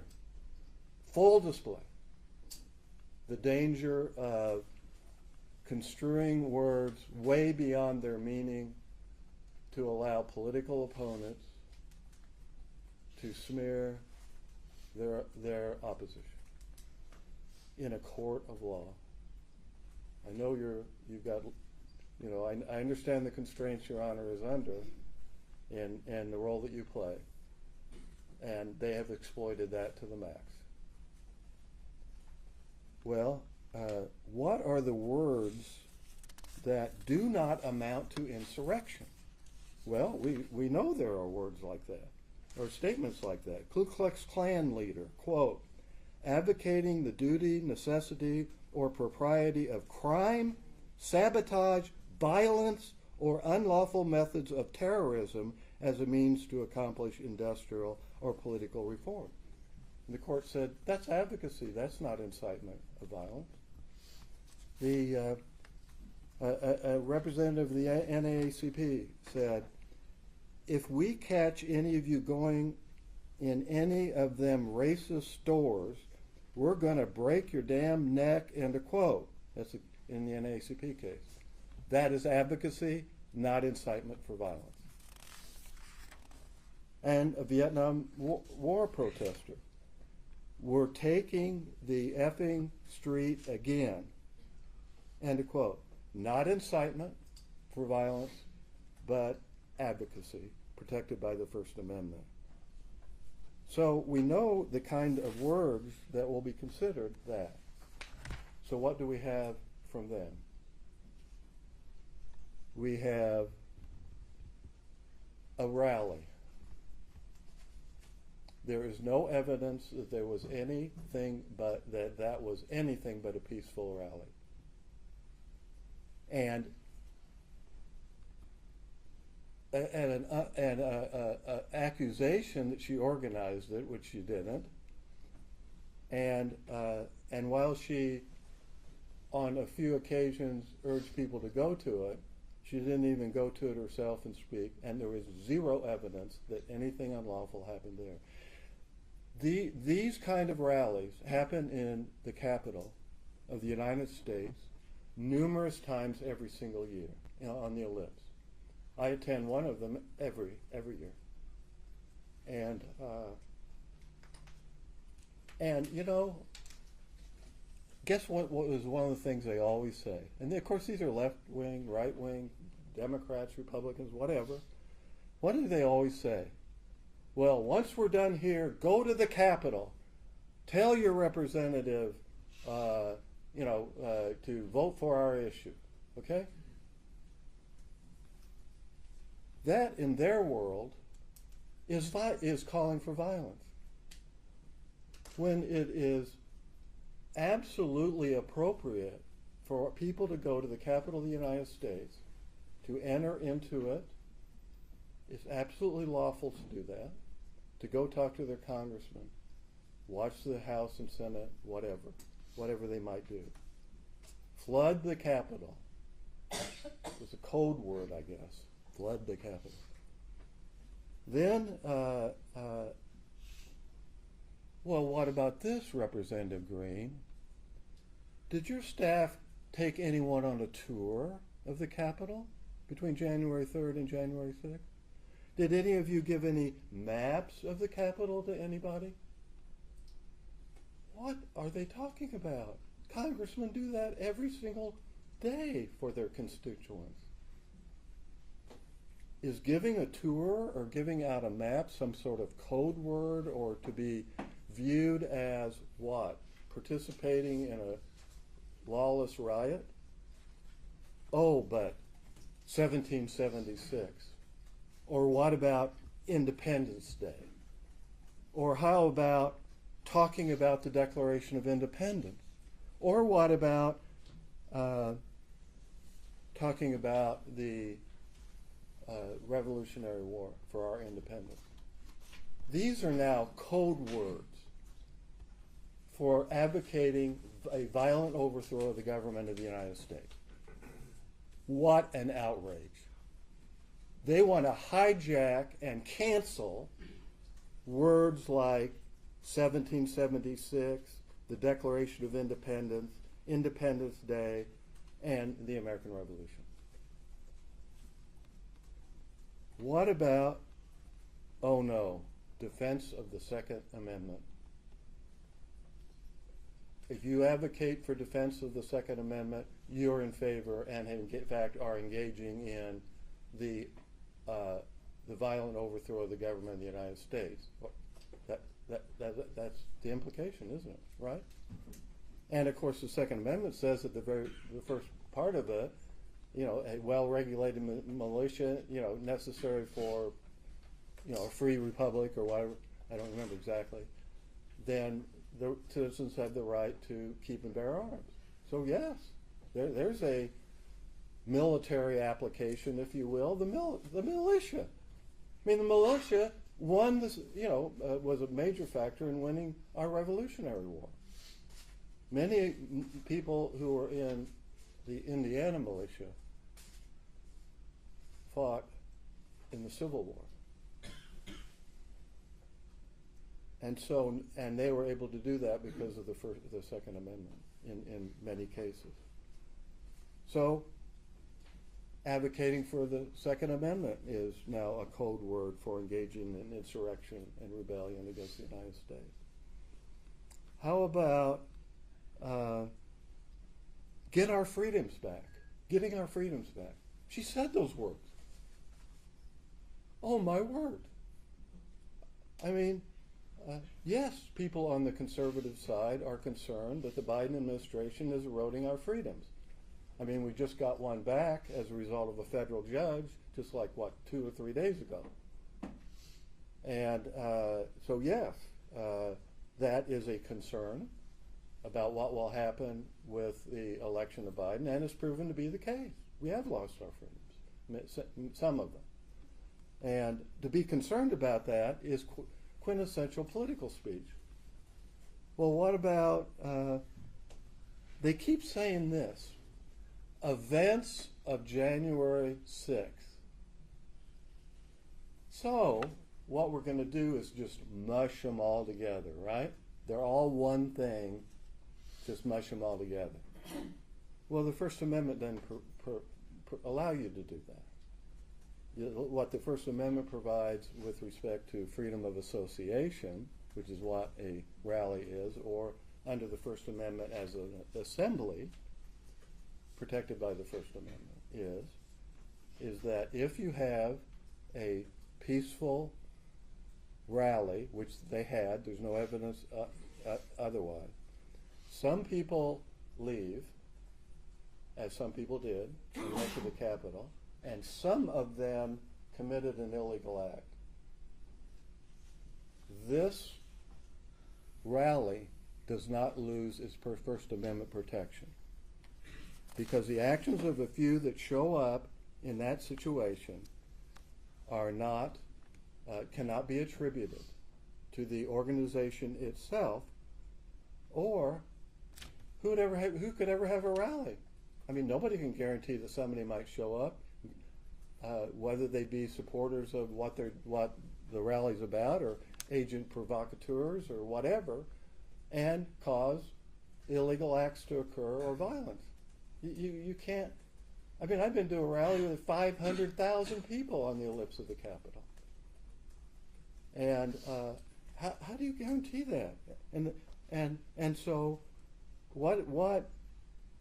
There's a two-step analysis. First, was the rally peaceful and nonviolent? Unquestionably so, under what we know and what the evidence is. Well, can the rally be held into account for what the few did that left the rally, went to the Capitol, and the few there, some 700, who attacked the Capitol? And this is what the Supreme Court said in the NAACP case. The right to association does not lose all constitutional protection merely because some members of the group may have participated in conduct or advocated doctrines that itself is not protected. The NAACP is particularly instructive here in that, and that was end quote. The NAACP is particularly instructive here as there were constitutionally protected speech, association, and petition designed to influence government action, i.e. support the constitutional right of members of Congress to object in the two votes on the regarding the Electoral College. Along with the illegal actions by a few, but the acts of the latter don't strip the others of their First Amendment rights, where the government failed to prove that, quote, the NAACP authorized either actually or apparently the unlawful conduct, either authorized it or ratified it, actually or apparently. There's no evidence of that. There's not a single word about that. So we have different events, some that are subject to First Amendment protection, others, the attack on the Capitol, that are not. And to drag her into, well, did you promote the rally? Did you put it on your calendar? Were you invited to speak? Joe Blow said you were invited to speak. Is to strip her of her First Amendment rights. All of these are First Amendment protected activities, every single one of them. And none of them constitute even incitement, much less constitute engaging in unlawful conduct. Now, of course, the question of the quote insurrection. The insurrection is narrowly defined. I quoted cases, some from 1894, some from 1842, some from the 1795 Militia Act, that all said basically the same thing, which is it has to be an armed uprising that is so formidable as to defy the authority of the United States in order to suppress it. And of course, we have a case, CJS says about riot, is that you can have mob violence and it's not an insurrection, unless it is so serious that actually military force is required to suppress it. Now, how do we know all this? Okay. Well, in 1867, and it went up on the screen, P48 that has been admitted was put up on the screen for a moment. And I have that, and I'd like to give you a copy.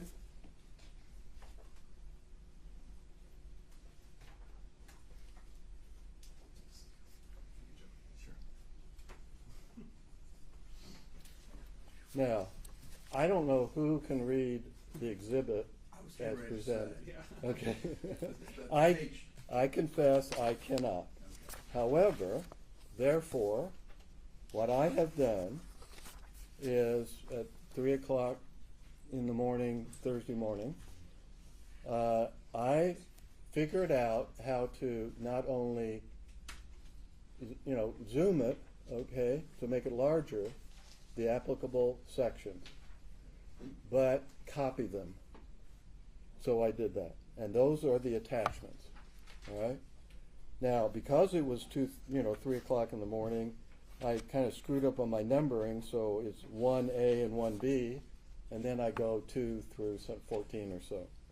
And this takes you step by step through the analysis of the Attorney General of the United States in 1867. That was mentioned on the stand, okay, and shown to you.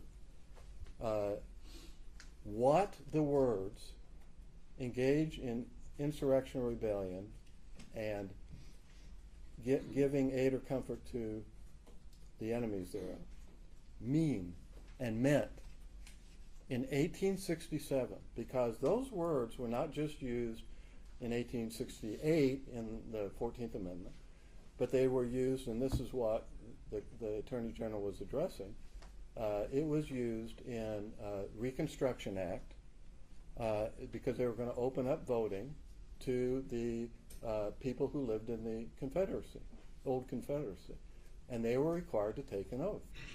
And that oath, in order to register to vote, one of its sections was that they have to swear that they did not, quote, engage in insurrection or rebellion or gave aid and comfort to the enemies of the United States. It's the exact words, okay? So the first 1A starts about in the middle column. We're going to go down the middle column for a while, all right? And it starts with considering, I now come to consider the meaning of the disqualification arising from this point of the oath that requires a person to state that he is, quote, not engaged in an or rebellion against the United States or given aid and comfort. Each of these are separately considered, according to the Attorney General. On the next page, now it's on the left a little bit. My duty here is one of simple construction.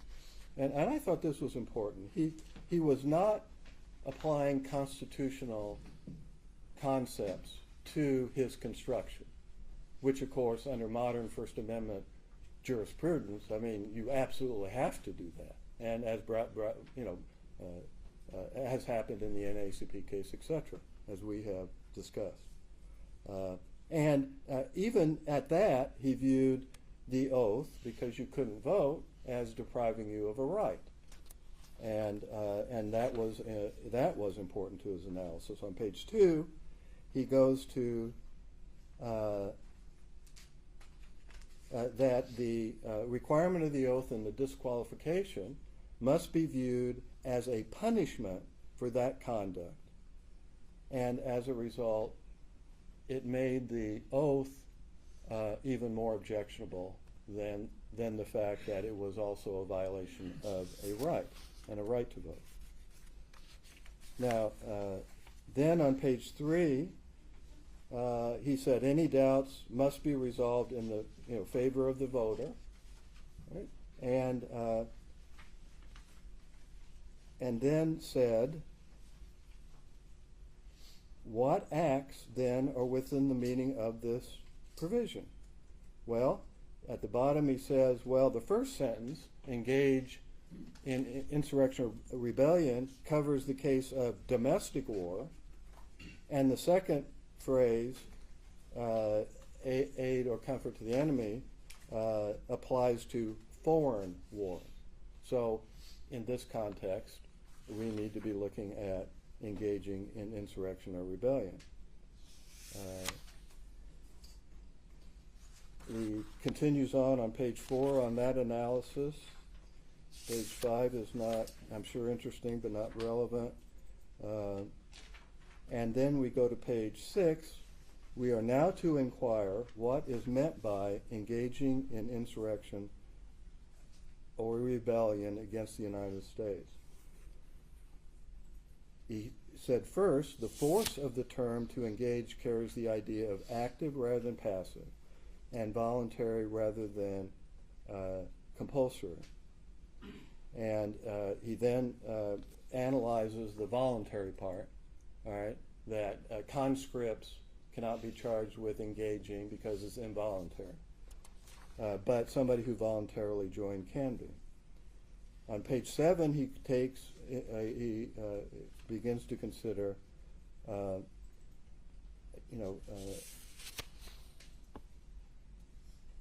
the question of whether persons may have engaged in rebellion without having actually levied war or taking up arms, and he finds in that regard that, for instance, people in the War Department of the Confederacy did engage, even though they didn't literally take up arms. We then go to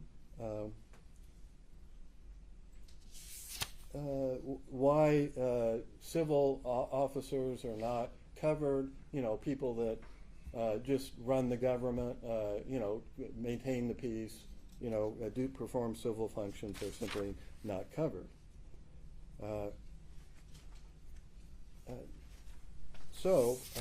And he continues that discussion on page 9, that I now concur in what amounts to individual participation in the rebellion. And of course, he agrees that it isn't only the Civil War that is to be considered, but that the Civil War provides much instruction on what is meant by rebellion or insurrection.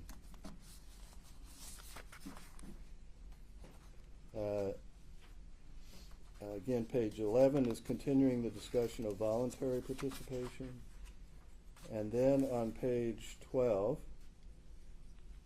at the top, he says, well, what is engaged? It says, quote, I am of the opinion that some direct, overt act done with the intent to further the rebellion is necessary to bring a party within the purview of engaged. A direct, overt act done with the intent to further the rebellion. That is where I get the phrase direct, overt act.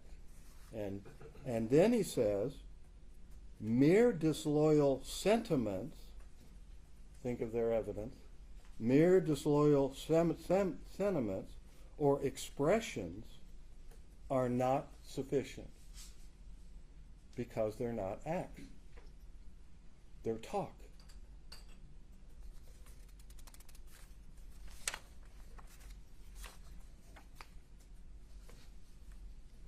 And so that is where we find out, surely, I mean, by one of the most authoritative sources, the Attorney General of the United States, at the very time these phrases are used in several constitutional provisions, one, and statutes, several, about what it means. It does not mean nuance. It does not mean innuendo. It does not mean code words. It does not mean First Amendment protected speech. A direct, overt act is conduct, and it has to be with the intent to further not some political agenda or whatever, but the actual insurrection that is occurring, the domestic war, as they described it, he described it, that was occurring. Anything short of that, and every political disagreement is going to be characterized by bold, well-funded lawyers and interest groups into, you're going to have to fight for your life. You're going to be disqualified from Congress. You're going to be whatever they can do to you. Maybe, in the worst possible situation, charged with a federal offense. The same words are used in a federal crime of a felony. I mean, and that's why I said at the beginning, two things. This is not about hyperbole, political smears, at least in my opinion. It has never been about that. It has to be about the law and what the law provides. Understanding that if this line is breached so that the political hyperbole of calling people insurrectionists turns into lawsuits brought by interest groups in order to abort our democracy, destroy the rights of voters to vote for the candidacy of their choice, and preclude individual members from running for re-election. Our democracy, Your Honor, cannot survive that. We cannot survive these trials right here. This was never designed to do what they have employed it to do. We are stripped of our rights. Okay, we can't do discovery. We can't move to dismiss their complaint before a trial, and certainly there's no time. I mean, we could try, but no time to do it, right? And we come into a hearing, all these cameras and all these live streaming and all this. Why are they interested in this? Because Representative Greene's on the ballot? Oh, please. No, this is a political agenda. And this has been a political show trial. Not because of your fault, but because of their exploitation of what we have done here, what has been done here. I mean, this procedure is for, you're not 25, Representative Greene, and she comes in with a birth certificate. This is not for a major trial of intense factual and legal consequences and elements, part of which, constitutional claims, federal claims, cannot even be heard by you in terms of decision.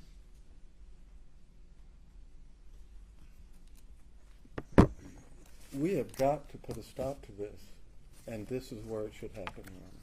Thank you. Thank you, Your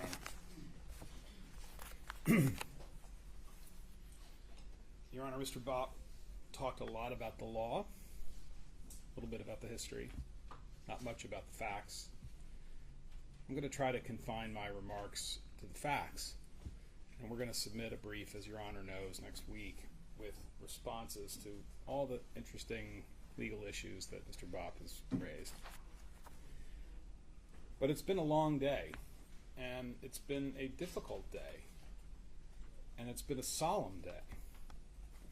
And we find ourselves back where we started, with the disqualification clause of the 14th Amendment and its three very simple requirements. That the candidate for federal office had taken the oath to the Constitution, that an insurrection occurred, and that the candidate, having taken that oath, engaged in insurrection, promoted it, supported it, assisted it, helped bring it into fruition. Those are the three elements we came here today prepared to prove, and those are the three elements that we have proved. Let's talk about each of the three. Marjorie Taylor Greene took the oath of office on January 3rd, 2021. She became a member of the United States House of Representatives, the body that represents not the states, but the people of the country in general, we the people. Now, Mr. Bopp said this morning, words matter, and we agree with that. Our proof today started with the oath, because in taking the oath, Ms. Greene undertook a very solemn and very specific obligation to uphold the Constitution, to defend the Constitution against all enemies, foreign and domestic. Now, taking that oath was an honor, but it was also an obligation. Ms. Greene was no longer a simple citizen of the great state of Georgia. She wasn't just another person with opinions and a Twitter account. She became part of our government. And she took on an affirmative obligation as part of our government to protect the Constitution, to protect its processes from anyone who would seek to block or impede them. That is what the disqualification clause is all about.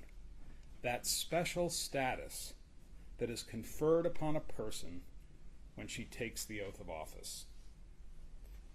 Now, we'll argue in our brief to this court that that status means that Ms. Greene can't just say anything she wants that she could have said as a private citizen. And our brief will also point out that there are lots of things that people say that are words that matter and that also have legal consequences.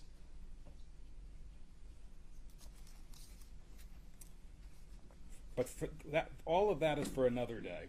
Today, the evidence has proven factually that not only did Marjorie Greene engage in the ceremony of taking the oath to the Constitution, we've proven that the oath has meaning, that it has teeth, that it has consequences. Insurrection. What happened at the U.S. Capitol building on January 6, 2021 was an insurrection. It's as clear as day. And even Mr. Bopp doesn't really deny it. And how do we know that? Because he keeps talking about the rally. It's the rally. It's the ellipse. It's the rally. We're not talking about the rally. We're talking about what happened at the Capitol. Now, there are lots of words and phrases that can be used to describe what's on that Washington Post video that Your Honor has viewed a couple of times.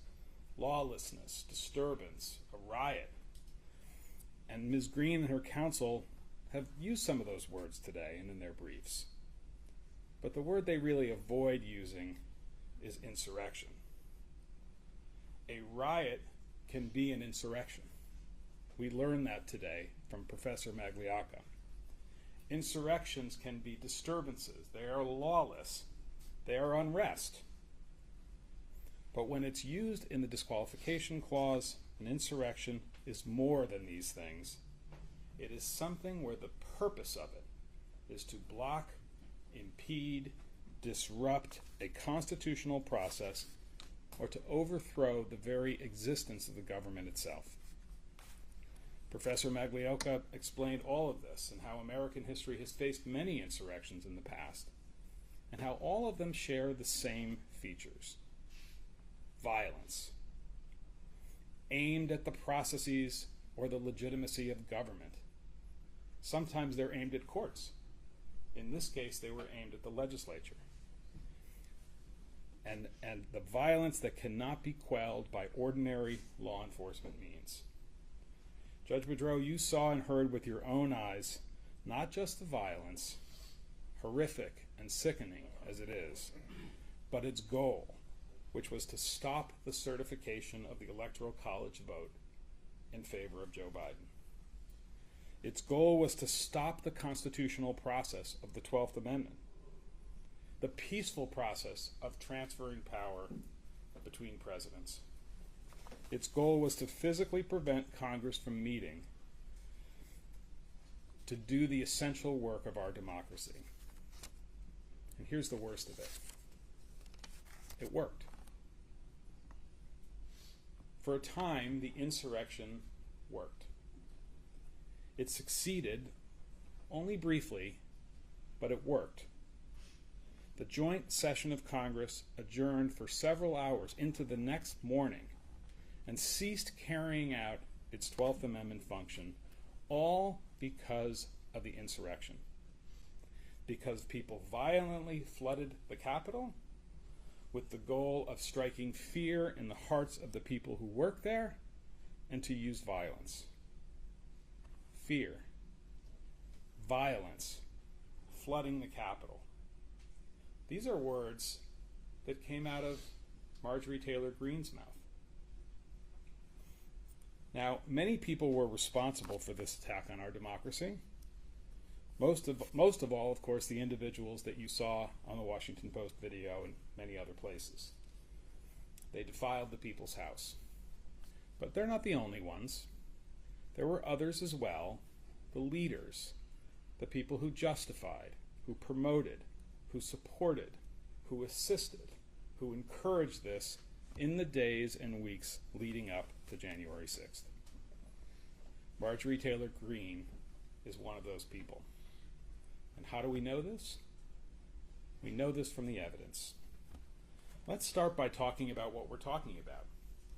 As a legal matter, in order to be disqualified from federal office, Ms. Greene had to have engaged in insurrection sometime after January 3rd, 2021, when she took the oath. Your Honor, you've said it yourself. It's a narrow window, January 3rd to January 6th, 2001. And the evidence is very clear that, in fact, Marjorie Taylor Greene justified, assisted, supported, and promoted the insurrection in that window. That's what the term engaging in insurrection means under the law, and we will lay that out in great detail in our brief next week. It's a legal point, but it's a common sense point as well. Jefferson Davis didn't take up the musket and fire on Union troops, at least as far as I remember my history. But he was just as much an insurrectionist as the tens of thousands of soldiers for the Confederacy who did. Now, the January 3 to January 6 window can really only be understood by looking at the facts of what happened before that window and before the oath. there's really no dispute about this either. We have proven that Marjorie Taylor Greene was an advocate for violence against government officials. In fact, she advocated violence against the Speaker of the House, the highest ranking member of the House, Mrs. Pelosi, the very House that was attacked on January 6th, 2021. She admitted it. She kind of wiggled there for a second, and then she admitted it, and you saw that with your eyes. Treason, the death penalty, a bullet in the head. That's what she said about Nancy Pelosi. And we have proven that she saw the invasion of the Capitol building and creating fear is the word that she used, in the hearts of public officials, that she saw that as a legitimate political tactic. And when she told people, when she was discussing this tactic, that she told them they should feel like they can act in a violent way. She denied it. Not really. She said, I don't remember. That's CNN. That's fake news. Don't buy that. You don't have to accept that. You saw the videos and you saw the testimony.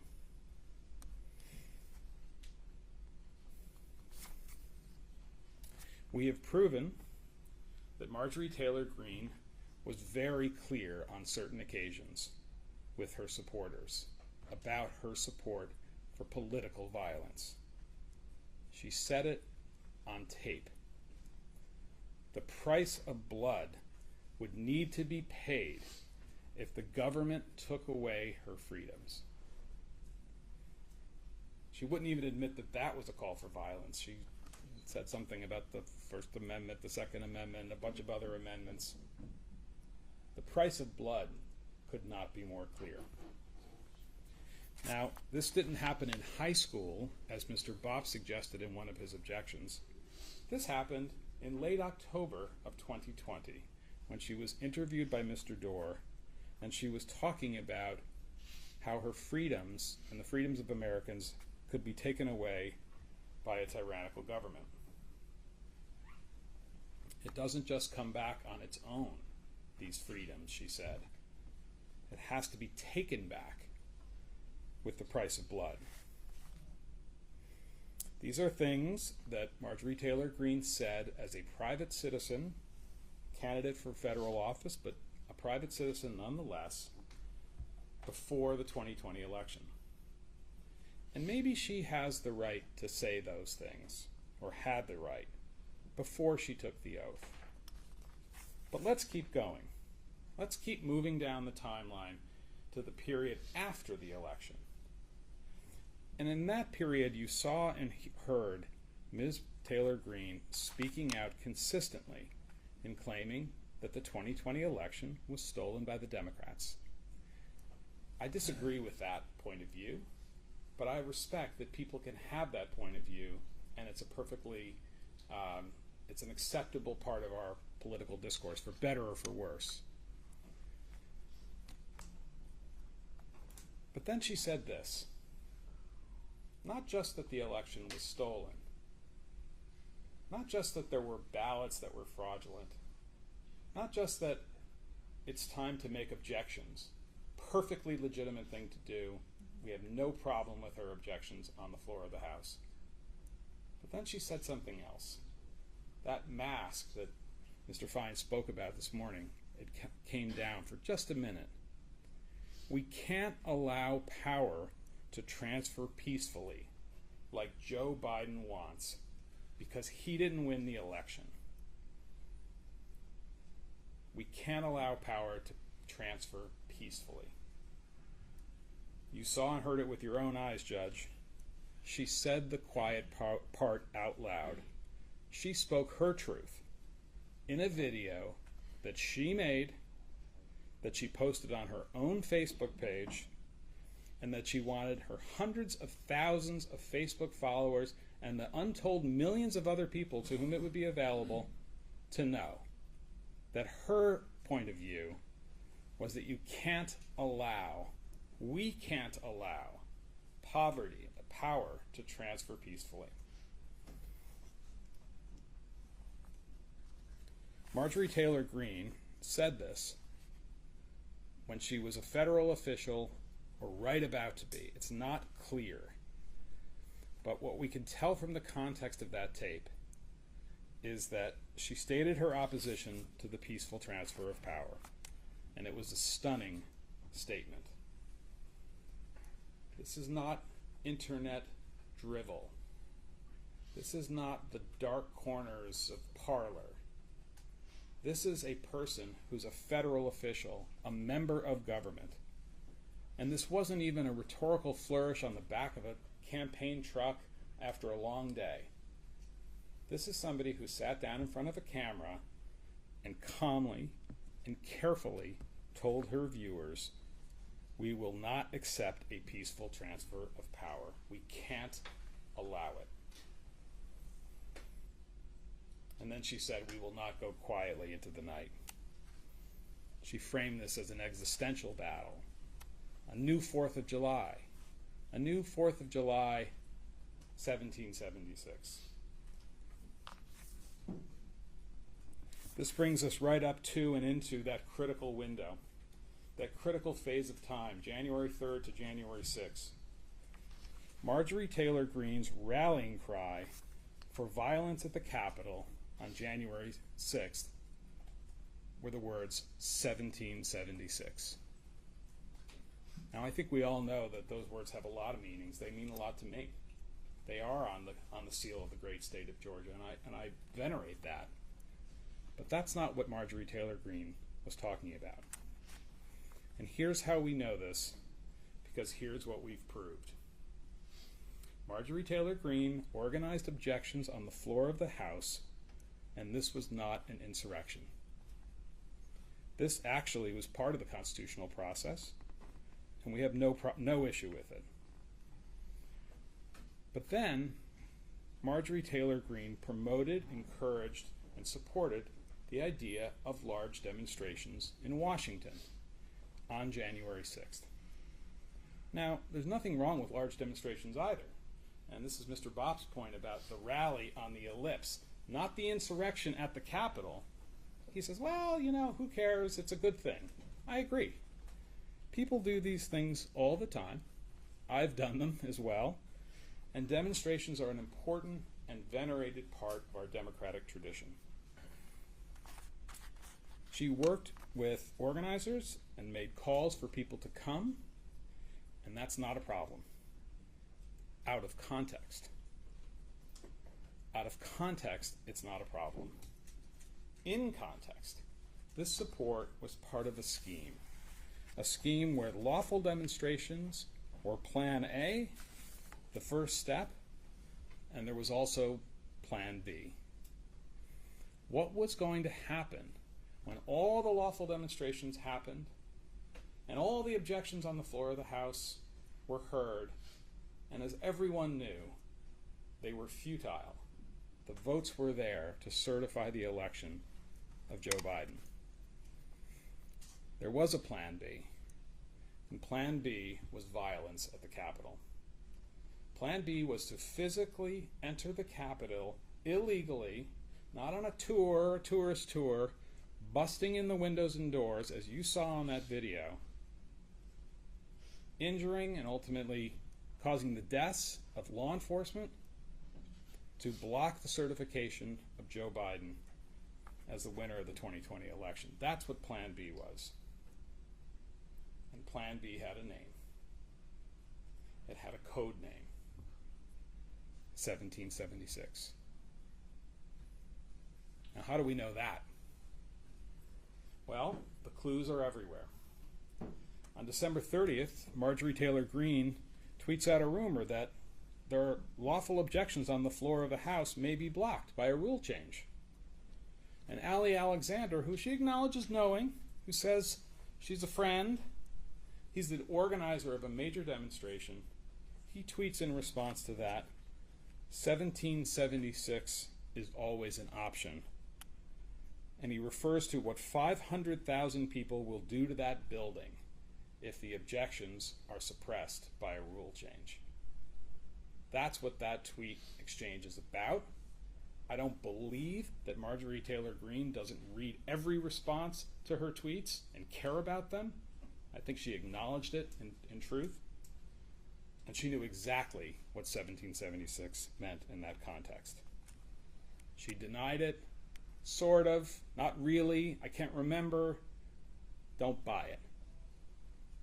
She knows exactly what Mr. Alexander was referring to. And by the way, when that tweet came out and that reference came out to 1776, we don't see a response that says, what is this? I don't know what this is about.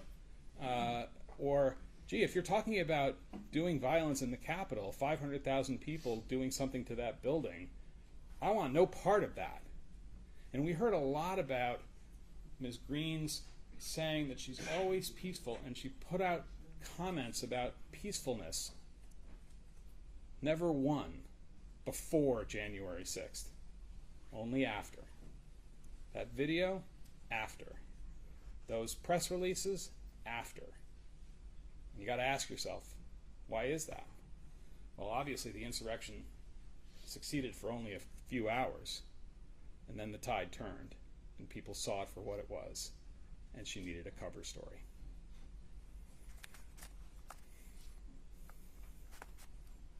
Marjorie Taylor Greene knew perfectly well what 1776 meant, that it meant violence against the government, overthrowing a tyrannical government, and that was the plan B of January 6th, 2021. She embraced it and she promoted it. And probably the most important piece of evidence from our point of view in this case is Plaintiff's Exhibit, or Petitioner's Exhibit 27. This is the short clip of Marjorie Taylor Greene on Newsmax. It's the night before January 6th. She's asked a number of questions about the objections that she and others are going to lawfully file on the floor. And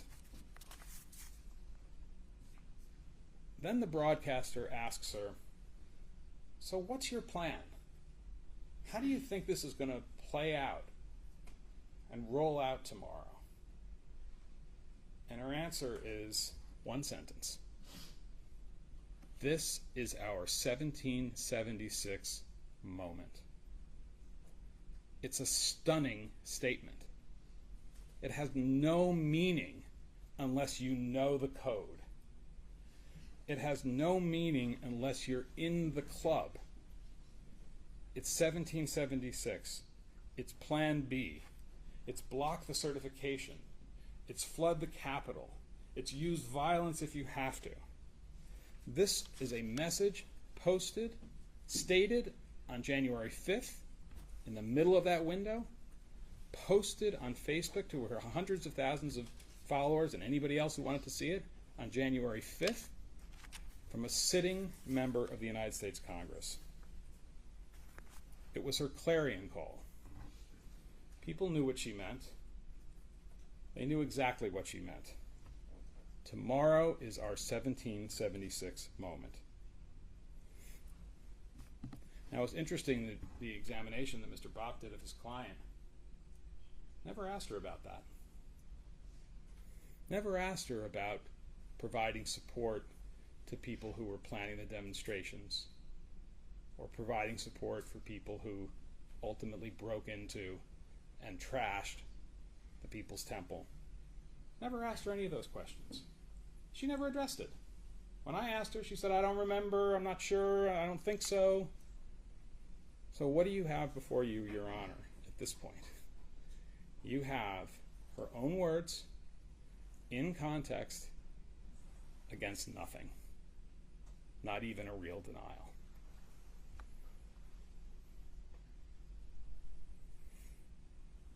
Judge Boudreau, Marjorie Taylor Greene comes to this court and this nation, and she asks to be a candidate for federal office. She comes with unclean hands.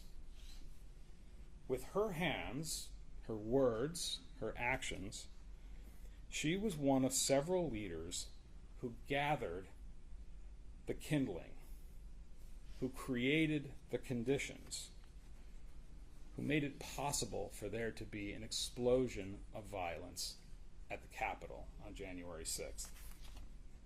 And then she dropped the match. Now she comes into this courtroom and she says she's surprised and appalled that a fire occurred. Sticks of wood and dry leaves are harmless in and of themselves. In fact, they're natural, they're healthy for the environment. Rallies, protestations, objections on the floor, these are all things that are good for the Republic. They're part of our tradition. But when the conditions are dangerous, some people capitalize on those conditions and they add a spark, a flame, that causes all of those things to explode into a fire, violence, and death.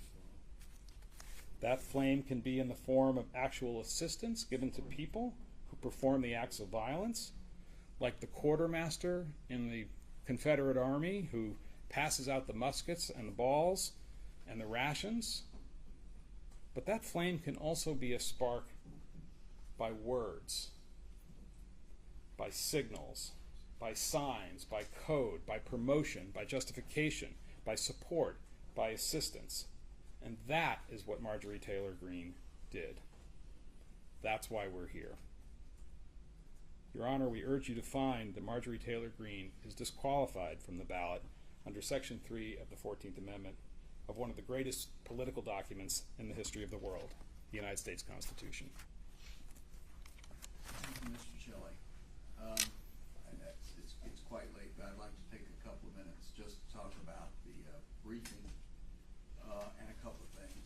First of all, I would greatly appreciate it if someone would get us a copy of this, a blown-up version or something that's easier to read. I mean, I appreciate what you did, Mr. Bob, but if somebody could do a better job of it, that'd be great. No offense. It's beyond my capacity. But I'm sure you have folks that could do that. And that gets into a couple of things about the briefing. Again, briefings due, midnight on Thursday. A couple of things. I want to be sure that, Mr. Bob, one of your objections, the first one I think in the motion to dismiss, was about the fact that this procedure, and I know I can't determine it's unconstitutional, but I'm talking about findings, about related to the belief and the concerns, some of which you voiced in your closing argument. I would like to hear what you would like for me to think about finding. We haven't really talked about that very much because it's not something I can decide, but it's something I need to consider.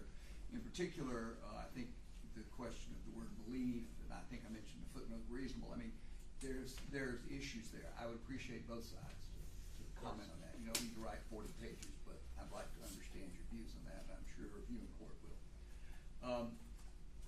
We mentioned this. We're dealing with some very ancient, historical, I mean, 200 years old. Europeans laugh at us. They live in houses older than our country. But in all seriousness, some of these authorities are pretty obscure. As long as we can find them and pull them up, that's great. Particularly like if there's a link and it's public, somewhere, that's great. If it's something that's really obscure, that's not readily available on the internet, you can't point us to. First of all, our first preference is just show it, tell us where it is on the internet where we can find it, or if it's readily available, it's not a problem. If that's not available, please supplement your briefs with copies of anything arcana like that, so that we don't have to spend time chasing stuff down, because we don't have a lot of time either. Obviously, I kind of leave it to y'all how you want to organize your respective briefs. At this point, the record has gotten a little bit chaotic because we've had so much back and forth, and we've had a number of orders and some. And I know, Mr. Bob, that you've got your original motion to dismiss a lot of those arguments, which you made in your closing.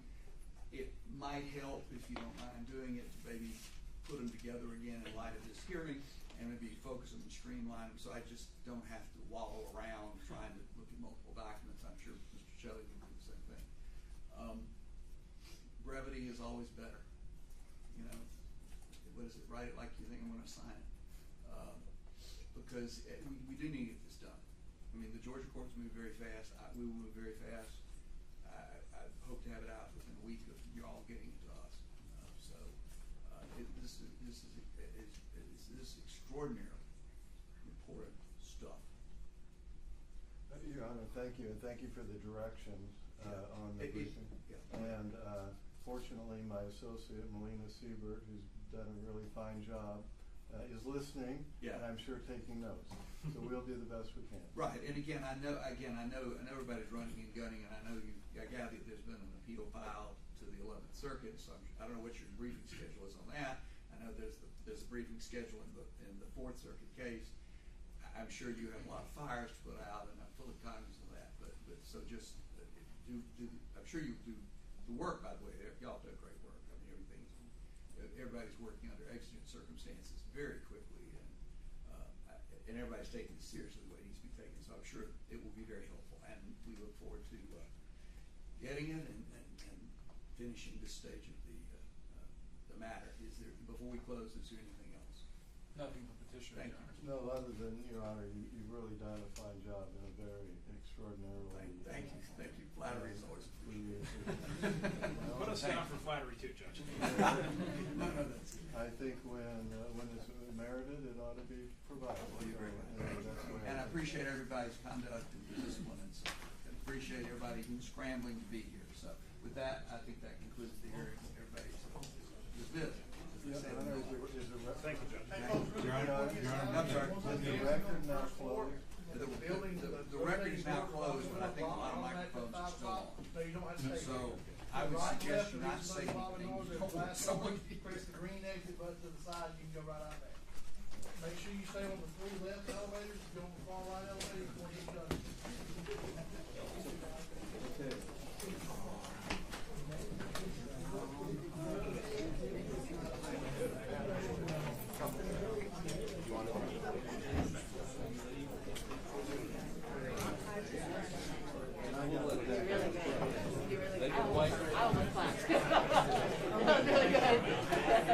Yeah, we'll let them leave.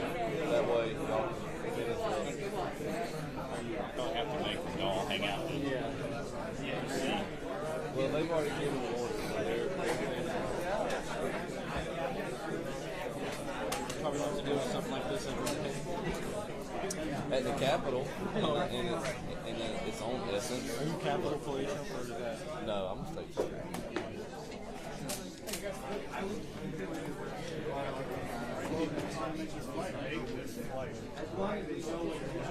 You guys meet? They're all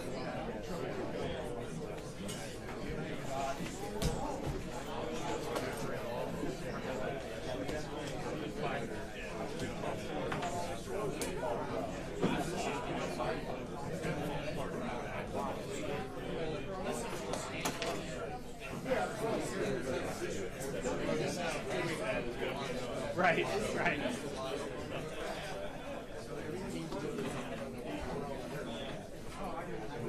We'll talk outside of the last thing.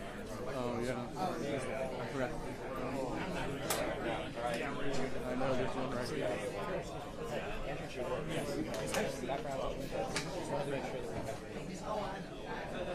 Yes. I go with G in the middle, comma G. All right, man. Thanks.